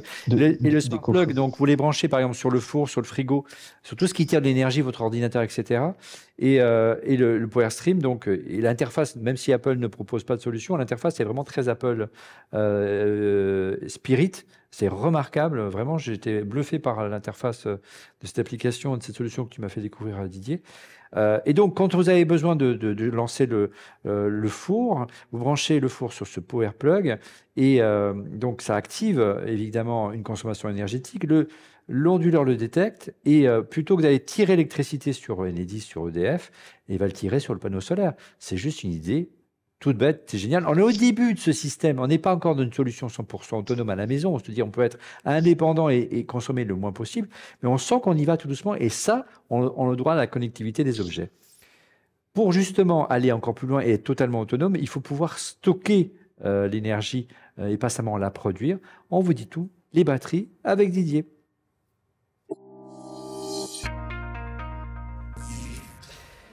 Stocker et injecter vous-même votre énergie, c'est très facile aujourd'hui grâce aux batteries. On va tout savoir. Il y avait quand même quelques questions Twitter qui nous ont été posées pour cette, beaucoup moins que pour la première émission parce que celle-ci est un peu plus pointue. Je vous les livre pêle-mêle. À quand la gestion, nous dit iHappy11, à quand la gestion de l'énergie dans HomeKit? Merci, bonne émission. Dans ça, tu l'as soulevé et tu as répondu. On aimerait bien qu'effectivement Apple se jette dans ce créneau-là. Mais il y a Homebridge. Mais il y a Homebridge, mais encore une fois, je vous invite à consulter l'émission précédente. Oui, Laurent? Non, vas-y, je vais vous dire un truc, tu peux finir ta phrase. Hein. Parlons de l'impossibilité. Non, je réponds à cette question. Vas-y. Je me dis. Non, mais je me dis. Apple, c'est une boîte, on le dit souvent, hein, avec une mentalité californienne. Et la Californie est en train de faire la migration vers la dimension renouvelable et tout. Très green aussi, donc, comme entreprise. Et donc, je me dis, il se pourrait je serais pas étonné que à terme ils sortent quelque chose. Voilà, parce que C'est-à-dire c'est dans le l'état logiciel, d'esprit. pas de faire des batteries. Non. Dans le logiciel, faire que, par exemple, il y ait peut-être, tu vois, une appli en marge d'HomeKit, à marge de home, donc de maison ou dans La seule maison. chose qu'on a pour vu l'énergie. arriver, quoi, c'est un capteur de température dans l'HomePod, quoi. En gros, c'est ça. Ça, c'est vrai, c'est ridicule. Ouais. Il y a 12 ans, j'ai mis de l'inverteur avec capteur de présence non connecté, économie de 30% de consommation. Ah oui. Les appareils connectés m'ont permis d'économiser 20% supplémentaires ces dernières années. Ce n'est pas la connexion qui fait baisser la consommation, mais l'automatisation, et c'est bien vrai. Mais l'automatisation est possible grâce à la connexion. C'est toujours agence WebGrim qui nous dit ça. Oui. D'ailleurs, c'est toujours le credo de Luc Julia, qui est le grand-père de Siri, comme il aime Le papa. dire. Le papa et le grand-père de Siri, comme il aime le dire. C'est pas d'avoir des objets connectés, mais c'est de créer le lien et l'intelligence autour de ces objets qui est très importante. Bien sûr. Alors, stocker et injecter votre énergie, le maillon manquant dont on avait besoin pour être presque quasiment autonome quand on a des panneaux solaires, mon cher Didier, ou profiter la journée, tu vas nous expliquer ça, de la tarification nuit, la journée, en fait, c'est possible grâce aux batteries, c'est justement des batteries. Et là, depuis un an et demi, on voit arriver un nombre de batteries. Alors, au départ, c'était pour le camping, mais on peut aussi l'utiliser pour la maison, hein. Oui, alors en fait, la problématique de la batterie, elle est intimement liée à la problématique de la rentabilité. C'est-à-dire que pour que tu stockes 1 kWh dans une batterie qui soit rentable, déjà, il faut qu'il soit gratuit, il faut qu'il vienne du solaire, par exemple, et il faut que le kilowattheure stocké dans ta batterie, il soit aussi moins cher que celui que tu achètes chez ton fournisseur d'énergie. Et le problème qu'on a aujourd'hui, c'est qu'en gros, 1 kWh stocké, ça coûte à peu près 1 000 €. Et que les cycles des batteries avant, c'était, on va dire, entre 300 et 1000 cycles. Ce qui veut dire que dès que tu stockais 1 kWh d'énergie gratuite, du solaire, il te coûtait pas loin d'1 € dans la durée de vie de la batterie, parce que la batterie a un certain nombre de cycles et tu peux pas stocker plus de X kWh dans la vie de la batterie. Ce qui a vraiment révolutionné les batteries ces dernières années, c'est l'arrivée des technologies qu'on appelle LFP, lithium fer phosphate, qui sont en fait des batteries qui ont beaucoup plus de cycles. Et on le voit aussi sur les voitures électriques. Donc, tu passes en gros de 300-500 cycles à 3000 cycles. Donc, déjà là, ça commence à être mieux, mais c'est encore pas suffisant. Par exemple, c'est 3000 jours de charge et de recharge complète de la batterie. 3000 jours, c'est 10 ans. Oui, déjà, exactement. Grosso modo. Hein. Voilà. Donc, 3000 cycles, un cycle par jour, c'est 10 ans. C'est pas mal, mais c'est quand même pour le prix des batteries. Tu vois, une batterie aujourd'hui pour la maison, c'est une super batterie de camping. En gros, hein, on connaît EcoFlow. Hein, il y a le modèle que j'ai testé, moi, c'est là, je vais vous dire ça. Oui, c'est la Delta 2 Max. Il y a aussi Anker, tu en as parlé longuement dans l'émission de Noël il y a 15 jours également, qui fait aussi des solutions comme celle-là. C'est quoi, entre 1000 et 2000 € pour une grosse batterie d'un ou 2 kilowatts, c'est ça? Alors, ce qui change beaucoup, c'est quand même le nombre de cycles. C'est-à-dire que les EcoFlow, en fait, c'est des batteries de camping. Donc, si tu as un usage de batterie de camping, tu te dis, tiens, je peux les utiliser le reste de l'année pour aller stocker mon énergie solaire. Donc ça reste intéressant si tu as vraiment cet usage de batterie. Et les batteries, c'est des petits générateurs. C'est-à-dire que tu peux t'en faire passer l'aspirateur dans ta cave pour aller faire des trous à la perceuse au fin fond de ton jardin. Donc, ça peut être un produit utile. Mais si tu n'as pas l'utilité de ces batteries, les acheter que pour le solaire, ça vaut pas le coup. La petite révolution qui est en train d'être faite, c'est qu'on a des nouvelles batteries qui ont pas 3000 cycles, mais 6000 cycles. Et 6000 cycles, ça commence à causer, c'est-à-dire un cycle par jour pendant 20 ans. Ce qui veut dire que ton kilowattheure stocké, qui était autour de 30 centimes à peu près chez EcoFlow, 35 centimes, donc tu vois que c'est pas très rentable, il passe à 12 centimes, 13 centimes. Et là, ça devient intéressant parce que tu arrives au tarif bleu nuit de EDF, donc vraiment un tarif très très bas. Et Anker a sorti une batterie là qui est absolument géniale, qui se met entre ton panneau solaire et ton onduleur, et qui en fait a un petit peu d'intelligence. C'est-à-dire que en gros pendant la journée, tu peux lui dire bah écoute, stocke plutôt l'énergie, mais tu me laisses quand même un petit peu passer pour la maison. Et puis le soir venu, alors là, tu décharges la batterie dans la maison parce que j'arrive, tu vois, je fais à manger, etc. Et finalement, ton petit talon de consommation avec ton panneau solaire que tu arrivais juste à combler pendant la journée, tu vois, entre 9h et 18h, ce qui fait pas beaucoup, et ben là, tu arrives à l'étendre quasiment toute la nuit grâce à ces batteries. Alors évidemment, il faut quand même mettre un petit peu d'argent parce qu'une batterie, tu vois, la batterie Anker de 1,6 kWh, elle coûte quand même 1200 €. Et sachant qu'une maison, ta consommation de la journée, c'est, on va dire, ça dépend un petit peu de ce que tu as, mais tu arrives vite à 20-25 kWh à peu près. Donc il te faudrait une vingtaine de batteries. Donc on n'en est pas encore à l'autoconsommation complète. Mais tu arrives déjà à combler une petite part. Et l'air de rien, en mettant des briques comme ça, parce que tu peux rajouter un panneau, deux panneaux, une batterie, deux batteries, le système aujourd'hui est prévu pour évoluer. Donc tu n'es pas obligé d'investir comme avant des grosses surfaces ou des gros onduleurs, des grosses batteries. Tu tu peux investir petit à petit en fonction des technologies, puis en fonction aussi des économies que tu vas faire derrière, de la baisse de prix. Donc là, on vit vraiment cette révolution. Je pense qu'on est encore au début, tu vois. Aujourd'hui, d'investir des grosses sommes, ça vaut pas le coup. Mais par contre, te mettre le pied à l'étrier, faire de la prise de conscience, mettre un éco-joko, un petit panneau solaire, peut-être une petite batterie si tu as un peu de budget, et ben, tu commences à pouvoir te rendre compte de ce que tu peux potentiellement économiser et de ce que tu peux produire. Moi, je trouve que la production d'électricité, il y a un petit côté kiffant quand tu vois de l'électricité qui est gratuite comme ça et qui arrive dans ton réseau et qui te fait économiser tout de suite 1 euro, quoi. Christophe, toi, tu as donc installé dans le nord, ici, dans ce beau pays, beau plat pays qui est la Belgique, des panneaux solaires, mais tu n'as pas fait le choix de mettre de batterie. Pourquoi? Le tien. J'ai pas compris ta question. La question était, tu n'as pas choisi d'installer, malgré les panneaux solaires, d'installer une batterie. Pour quelle raison? C'est parce que ce n'est pas rentable aujourd'hui. Bien que le prix de l'électricité, vous n'avez pas les mesures de protection qu'il y a en France et vous n'avez pas forcément, le nucléaire comme en France également qui fait qu'on peut. Exactement. Voilà, mais on sait que ça va quand même exploser aussi en France le prix de l'électricité à terme, malheureusement. Juste pour remettre dans le contexte de la Belgique, cette année et les années précédentes, un tas de commerces sont morts, pas par manque d'activité, mais par trop d'énergie à payer. Des boulangeries, plein d'artisans, etc., etc. Donc en fait, le prix de la facture a explosé. C'est une situation dans laquelle... C'est combien le kilowattheure en Belgique? Je ne saurais plus. Mais il n'y a pas de plafond installé par le gouvernement qui impose un plafond limite, comme en France. Exactement. Si tu veux, par exemple, Didier, juste pour te donner un exemple, on se baladait au mois d'août avec des copains d'août, oui. Avec des copains parisiens. On était en vacances ensemble, on était en train de se balader dans la nature et on parlait justement, je leur demandais tiens, et au niveau énergie ça va, etc. Et tout le monde nous disait bah ouais, pourquoi en fait c'est plus cher mais ça va. Ben, nous en fait on était à des 1500, 2000 euros en fait d'électricité par mois par couple.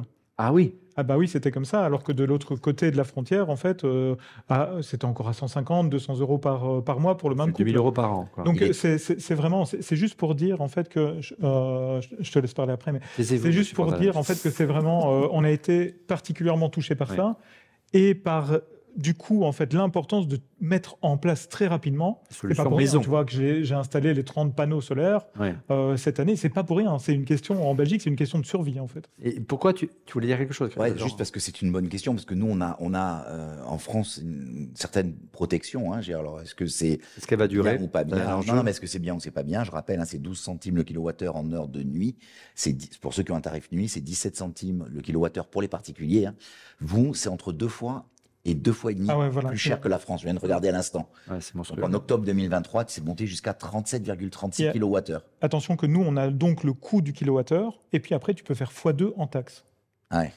Et donc, en fait, quand tu regardes le coût du kilowattheure en Belgique, tu te dis, il va falloir serrer un peu la ceinture, mais ça va. Mais non, c'est pas encore terminé, en fait, parce que derrière, tu as l'effet qui se coule, où on t'ajoute, en fait, toute cette taxation. Donc, du coup, ça légitime d'autant plus de trouver des solutions pour chaque maison individuelle. Donc, tu as la chance dans une maison, donc tu peux le faire, parce que c'est vrai, dans des appartements, on ne l'a pas dit, c'est parfois un peu plus compliqué. Il faut convaincre les syndics.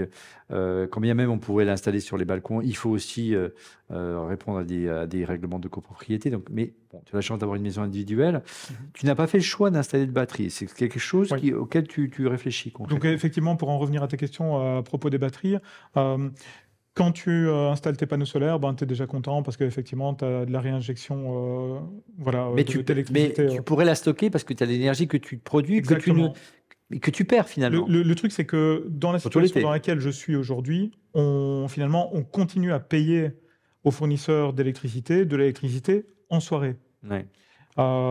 Et en soirée, les panneaux ne produisent pas parce qu'il fait nuit, forcément. Elle est un peu moins chère en fonction du contrat que tu as signé avec le fournisseur d'énergie, mais malgré tout, c'est un peu dommage parce que en été, tu produis plus durant la journée par rapport à ce dont tu devrais avoir besoin pendant la journée.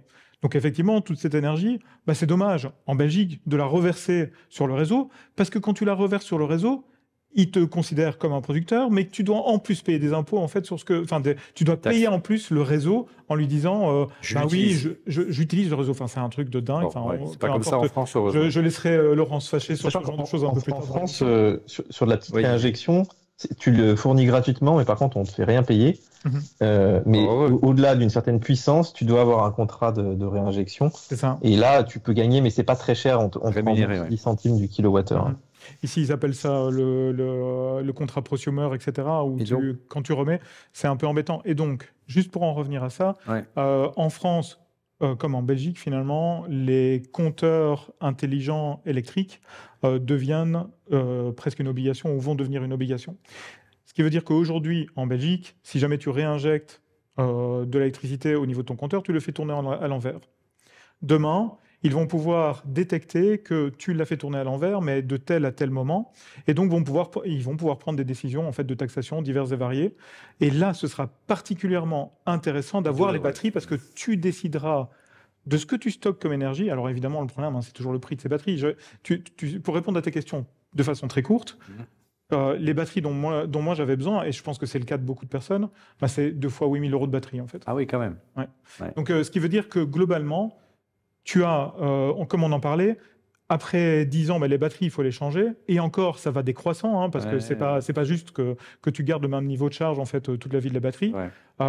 C'est 2 fois 8 000 €, ça fait quand même 16 000 €. Il faut que ces 16 000 €, ce soit de la marge que tu puisses récupérer en fait en n'injectant pas l'énergie directement dans le réseau. Donc oui, il y a la responsabilité écologique, être autonome, etc. Et c'est une bonne chose. Et puis il y a l'autre, le calcul que tu dois faire d'un point de vue financier. C'est bien que ça fait 1 heure qu'on parle d'économie, mais avant tout, c'est bon pour l'environnement, ce qu'on est en train puisqu'on consomme moins d'énergie. Alors oui, très certainement. Après, quel est l'impact en fait de toutes ces batteries produites, de ces recyclages de batteries, mais au-delà, panneaux solaires, thermostats, ça a des effets concrets. Mais là aussi, il y a un coût de production carbone en fait de ces panneaux solaires. Il y a un coût de production, de recyclage, etc., etc. Moi personnellement, je ne sais pas pour vous, et pourtant j'ai cherché en particulier, avec l'une de mes associées chez Underside, qui est Hélène et que vous connaissez également. Mais on cherche vraiment en fait à savoir d'où viennent ces batteries, quels sont les enjeux géopolitiques, etc., etc. On trouve que très peu de réponses. Donc le frein aujourd'hui, c'est le coût et la durée de vie des batteries. On a bien conscience, Didier, que effectivement, avec l'augmentation sans cesse du prix de l'électricité, ces batteries deviennent de plus en plus rentables. On voit aussi le coût de ces batteries qui baisse comme neige au soleil, parce que l'industrie de l'automobile adoptant majoritairement ces batteries-là, en plus des ordinateurs et des iPhones et j'en passe et des meilleurs, les coûts vont baisser. Tu crois vraiment qu'elles vont devenir accessibles dans quelques années ? Et au-delà, si tu peux revenir sur comment ça marche, comment ça s'installe, ces batteries aujourd'hui, ça vaut le coup peut-être, si on a des besoins autres, comme du camping, etc., de les installer à la maison, de prendre conscience d'avoir un petit système d'autonome, ne fût-ce que pour le talon, parce qu'on prend conscience du potentiel réel. Moi, c'est comme ça que j'ai pris conscience des avantages d'avoir du solaire. Pour moi, ça semblait tout à fait abstrait et compliqué. En fait, c'est très simple et on fait de vraies économies. Oui, alors ce que disait Christophe, pour bien que les gens se rendent compte, c'est que par exemple une Tesla, elle peut alimenter en gros une maison pendant 2 jours. Une grosse batterie de Tesla qui vaut 15 000 balles. Donc aujourd'hui, on en est là, c'est-à-dire que est-ce que tu vas aller déjà acheter une voiture électrique qui a des grosses batteries, aller encore racheter l'équivalent pour ta maison, sachant que en plus, dans toute une grande partie de l'année, par exemple en hiver, ces batteries sont quasiment inutiles parce que tu produis pas assez de solaire pour vraiment les remplir. Donc, moi, je pense on va arriver à un moment où il va falloir pouvoir faire ces batteries en utilisant un peu moins de matériaux rares. Donc, ce qu'on est en train de faire avec le LFP, il y a les batteries au sodium qui arrivent. Donc, la technologie progresse. Mais en même temps, tu vois, tu as quand même les gens qui commencent à s'équiper en voiture électrique. Et je pense que l'étape intermédiaire, ce sera peut-être ça, c'est-à-dire de te dire, tiens, par exemple, je vais charger ma voiture quand elle est au travail avec des panneaux solaires qui vont être sur le toit du bureau. Et quand je vais rentrer à la maison, ma voiture, alors tu es venu avec une Ioniq 6 de Hyundai, et elle peut alimenter une maison. Enfin, pas tout à fait, parce qu'elle sort pas exactement la puissance d'une maison, mais tu commences à avoir des voitures qui sortent des grosses puissances. Et ça devient intéressant parce que finalement, les moments de pic, donc pour lesquels on dimensionne nos centrales nucléaires, etc., c'est ce moment-là, souvent entre 18h et 21h. Et donc, toi, c'est là où ça te coûte cher aussi. Et tu pourrais imaginer une espèce de cercle vertueux où, je sais pas, tes panneaux solaires alimentent des petites batteries chez toi, mais juste pour ton talon de consommation. Et puis toi, ta voiture, elle va venir faire le complément et puis se recharger en journée quand tu es au travail. Je dirais que ça, c'est un peu l'idéal. Tout le monde n'habite pas en maison, tout le monde n'a pas de voiture électrique, etc. Mais Didier, on pourrait avoir une partie de la population qui a ça. C'est vraiment génial, hein, Didier. C'est vrai que globalement, on les a, les batteries. On les a, les batteries. Didier a raison. Didier président. Voilà. Non, Donc, on parlait de la Ioniq. Ça se développe, hein. Renault est en train de développer une solution justement Non, pour mais- réinjecter le C'est- R5 qui va sortir, elle va pouvoir réinjecter du courant dans la Donc, maison. effectivement, tu parlais de la Hyundai avec laquelle on est monté de Paris jusqu'ici. C'est pas un modèle qu'on a choisi par hasard, mon cher Laurent, parce qu'effectivement, aujourd'hui, plutôt qu'acheter des batteries, votre véhicule, plutôt que une fois qu'elle est pleine et que vous n'avez pas à rouler, vous pouvez réinjecter dans la maison. Ouais, c'est ça. En fait, C'est ce que fait la Ioniq 6 de Hyundai. la question que tu peux te poser, c'est de te dire finalement, est-ce que dans cette part d'investissement qu'est une voiture, j'ai pas aussi une part de réutilisation Bien de la sûr. batterie? Et si on reprend tout à l'heure la réflexion du tarif jour, tarif nuit, tu pourrais très bien te dire, ben finalement, dans la journée, en fin de journée, il me reste de la batterie dans ma voiture, donc j'utilise, La vide. je vais jusqu'à la vider parce que de toute manière, ça va me coûter 17 centimes si je le consomme à la maison. Et ensuite, je la recharge au milieu de la nuit. Je n'ai rien à faire, moi, que ça recharge au milieu de la nuit. De toute façon, je dors. Et donc, je vais recharger à 12 centimes. Oui, donc il y a des nouveaux usages qui émergent. Ce que disait Didier va encore plus loin, hein, tu vois, que ce cas précis-là. C'est te dire, et si on avait une réflexion qui est totalement globale, il y a la même chose avec le mix énergétique. Hein. Tu vois, par exemple, dans la journée, tu pourrais très bien utiliser des panneaux solaires pour faire remonter de l'eau dans les barrages, parce que de toute façon, c'est pas le moment où tu en as, et tu vas ouvrir les vannes à pleine balle, parce que entre 17 et 20h30 ou 21h, Exactement. c'est là où tu as besoin d'énergie. Et donc finalement, après, le lendemain, dans la journée, tu n'en as pas besoin de cette énergie, et tu remontes de l'eau, et tu fais une batterie. Donc il y a plein de possibilités qui sont les batteries de voiture, les batteries, l'éolien quand il est disponible. Ce truc-là, ça pourrait être théorisé à l'extrême. Ça se met en place, mais c'est lent. Sachant qu'on a vu aussi beaucoup de constructeurs automobiles tenter de recycler les batteries de leurs véhicules et les transformer en batteries d'habitation. On l'a vu notamment Tesla qui était précurseur dans le domaine. Parce que même si elles n'ont pas le potentiel pour offrir une autonomie pleine à une voiture aujourd'hui, elles sont largement suffisantes pour des besoins domestiques à la maison. Pour conclure, Didier, on a beaucoup parlé de ces petites batteries qu'on peut développer à la maison. C'est aujourd'hui ce qu'on a sous la main, que ce soit les Anker, les EcoFlow. Comment ça marche? Comment ça se présente? C'est des grosses batteries, c'est assez lourd. Ça ressemble à des petites caisses à savon. Il y a des poignées, on peut les déplacer. Alors, les modèles EcoFlow, parce que ça peut être des solutions de camping. Et sont bourrés de prises USB, de prises USB-C et de prises audio. Et on peut brancher ce qu'on veut derrière. Pour tester l'EcoFlow à la maison et tester la solution PowerStream que j'ai à la maison, moi, j'ai carrément branché mon lave-vaisselle et mon sèche-linge, et ma production de sèche-linge est totalement autonome avec ces batteries, avec la rallonge derrière. Il y a deux batteries qui travaillent en concert. C'est sûr que si j'avais acheté la solution, elle ne serait pas rentable. Mais voilà, ça permet de comprendre les usages. Comment ça marche concrètement, ces batteries? Alors en fait, Elles sont connectées, hein. bon, ça fait longtemps que ça existe, ces batteries. L'intérêt maintenant, c'est qu'elles sont quand même, elles stockent quand même des grosses quantités d'énergie. En gros, entre 500 Wh et maintenant, tu arrives à avoir de 3-4 kWh sur, on va dire, des poids entre quelques kilos à jusqu'à 35 kilos. Tu vois, la grosse EcoFlow Delta Pro, elle fait 35 kilos, donc là, elle est même un petit peu sur roulette. En fait, ces batteries, elles sont multi-usages. C'est ça qui est intéressant aujourd'hui, c'est que elles peuvent aussi bien être connectées directement sur ton panneau solaire. Il y a l'onduleur qui est intégré, donc comme tu dis, tu peux raccorder un aspirateur ou ta machine à laver sans avoir fait appel au réseau, juste en utilisant cette batterie. Ça, c'est un peu le mode camping, mais finalement qui peut être adapté à la maison, puisque je sais pas, par exemple, moi, à la cave, j'ai pas de prise électrique. Si je veux passer l'aspirateur dans la voiture, tu vois, je peux utiliser ces batteries. Et en fait, ça a créé plein de nouveaux usages qui sont un peu dérivés du camping. Là, tu vois, tu fais des tournages. Plutôt que de ramener plein de rallonges et tout, tu te dis, tiens, je vais prendre 2 EcoFlow, je vais brancher toutes mes caméras, mes lumières dessus, et ça va fonctionner. Tu peux faire des tournages du coup au milieu de la pampa. Tu vois, moi il y a pas longtemps j'ai fait un tournage dans la campagne parce qu'on filmait des télescopes et tout. J'avais rien. J'ai amené 2 EcoFlow et hop, je me suis branché dessus. Donc il y a tout cet usage. Évidemment, tout le monde ne fait pas ça non plus. Mais je sais pas, tu pars en week-end, tu veux brancher tes drones, tes caméras, tu veux brancher ton ordinateur, tu veux travailler un petit peu dehors. On parle du digital nomadisme. Bah, je trouve que ça correspond bien à ces usages-là. Donc je dirais que ces batteries ont été créées surtout dans ce contexte. Et après, ce qu'a fait EcoFlow qui est intéressant, c'est de créer un écosystème en se disant, bah tiens, tu as ces batteries chez toi, tu les as achetées pour différentes raisons, tu peux les utiliser pour faire du stockage solaire et ça te met un pied à l'étrier, ça te montre combien tu peux stocker, combien tu consommes. En fait, c'est ça qui est intéressant aujourd'hui, c'est que tu peux recycler finalement des produits, quoi. Et là, je suis en train de regarder l'application EcoFlow, donc c'est connecté, donc je peux savoir ce qui est produit à la maison en direct. Donc là, la batterie envoie en ce moment 130 watts sur mon réseau à la maison via le PowerStream pour alimenter des besoins de talents énergétiques.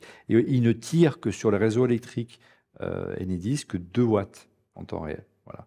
Là, les personnes génial, à l'heure qu'il y a, donc les chauffages ne tournent pas. Donc ça doit alimenter le frigo, les box internet, etc. Et l'application est vraiment remarquable, elle est super bien faite. Et n'importe qui est capable de comprendre, bon, il n'y a pas de solaire, mais capable de comprendre très facilement, très rapidement le concept. Et ça a vraiment une manière d'évangéliser sur de nouveaux usages et des usages vertueux. Et finalement, c'est très, très bon pour l'environnement et c'est très, très bon pour la planète. Comme quoi, l'innovation, par moment, je dirais que c'est assez compatible avec, je dirais, l'écologie et la volonté de préserver notre univers au quotidien et faire que les futures générations puissent en profiter pour longtemps. Voilà, ce sera le mot de la fin de cette deuxième émission consacrée à la maison connectée et aux objets connectés. Vous expliquez comment on peut faire de réelles économies grâce à ces objets connectés. J'espère qu'on a été le plus complet possible. Mille merci Christophe de nous avoir accueillis d'abord chez toi pour la première émission et ensuite pour la partie débat ici au sein d'Underside ici en Belgique. Magnifique entreprise. Bravo à toi. Merci Laurent de m'avoir accompagné. C'est un plaisir. On a refait le monde. Merci de l'accueil. D'abord, merci de l'accueil de Christophe qui a été toujours plein de petites attentions et je chéris son amitié parce que c'est toujours des petits gestes qui sont sympas. J'avais la chance d'être venu il y a un an, quasiment jour pour jour. Oui, c'était ici et le lieu est juste, c'est une source d'inspiration et quand on sait qu'il fait des ateliers de design thinking et tout ça, on comprend bien un lieu inspirationnel comme on le dit en saxon. Je ne suis pas sûr que le mot existe exactement en français, mais c'est top. Donc voilà, c'est aussi la fin de l'année, donc on est content. Merci à tous nos téléspectateurs, nos auditeurs, nos amis, nos sponsors, nos donateurs, nos équipes techniques de nous accompagner tout le temps. Donc voilà, merci à vous tous. Oui, vraiment bravo. Oui, et merci Didier de toute ta science. Hein. Allez voir sur MacForever toutes les vidéos que tu as pu faire en matière d'énergie, de panneaux solaires, de batterie. C'est toi qui nous a donné vraiment l'idée de faire cette émission. C'est un robot, Didier. Aujourd'hui. Merci à toi. Profite bien du soleil du sud. Avec plaisir. Et on viendra la prochaine fois, peut-être dans le sud, faire l'émission chez toi. Qu'est-ce que tu en penses? Ah, mais c'est sûr. Voilà. Moi, je suis preneur, Didier. C'est sûr. Voilà. Allez. Et encore une fois, merci à vous de nous suivre. C'est la fin de cet épisode. C'est la fin de l'année. Hein. On vous souhaite tous une belle et heureuse année 2024 à venir. Il était bien que cette année 2023 se termine. Elle a été un peu longue pour nous. Voilà, on vous embrasse tous très fort. Merci infiniment pour votre fidélité. Une pensée particulière pour toute l'équipe technique d'Electricity Production qui a fait le déplacement ici, qui a déployé un mini-studio ici au sein d'Underside HQ et du côté de la maison de Christophe. Bravo à eux. Une petite pensée pour toujours notre réalisateur Steve Guibert qui nous a quittés cette année. On pense très fort à lui en cette fin d'année. Et puis, on se donne rendez-vous l'année prochaine pour des émissions exceptionnelles parce que vous savez que dès janvier, nous allons célébrer les 40 ans d'Apple, les 40 ans du Mac et on prépare, vous allez voir, des émissions exceptionnelles avec des invités exceptionnels qui n'ont jamais témoigné, qui sont vraiment au cœur du réacteur Apple. Rendez-vous l'année prochaine. À bientôt. Au revoir.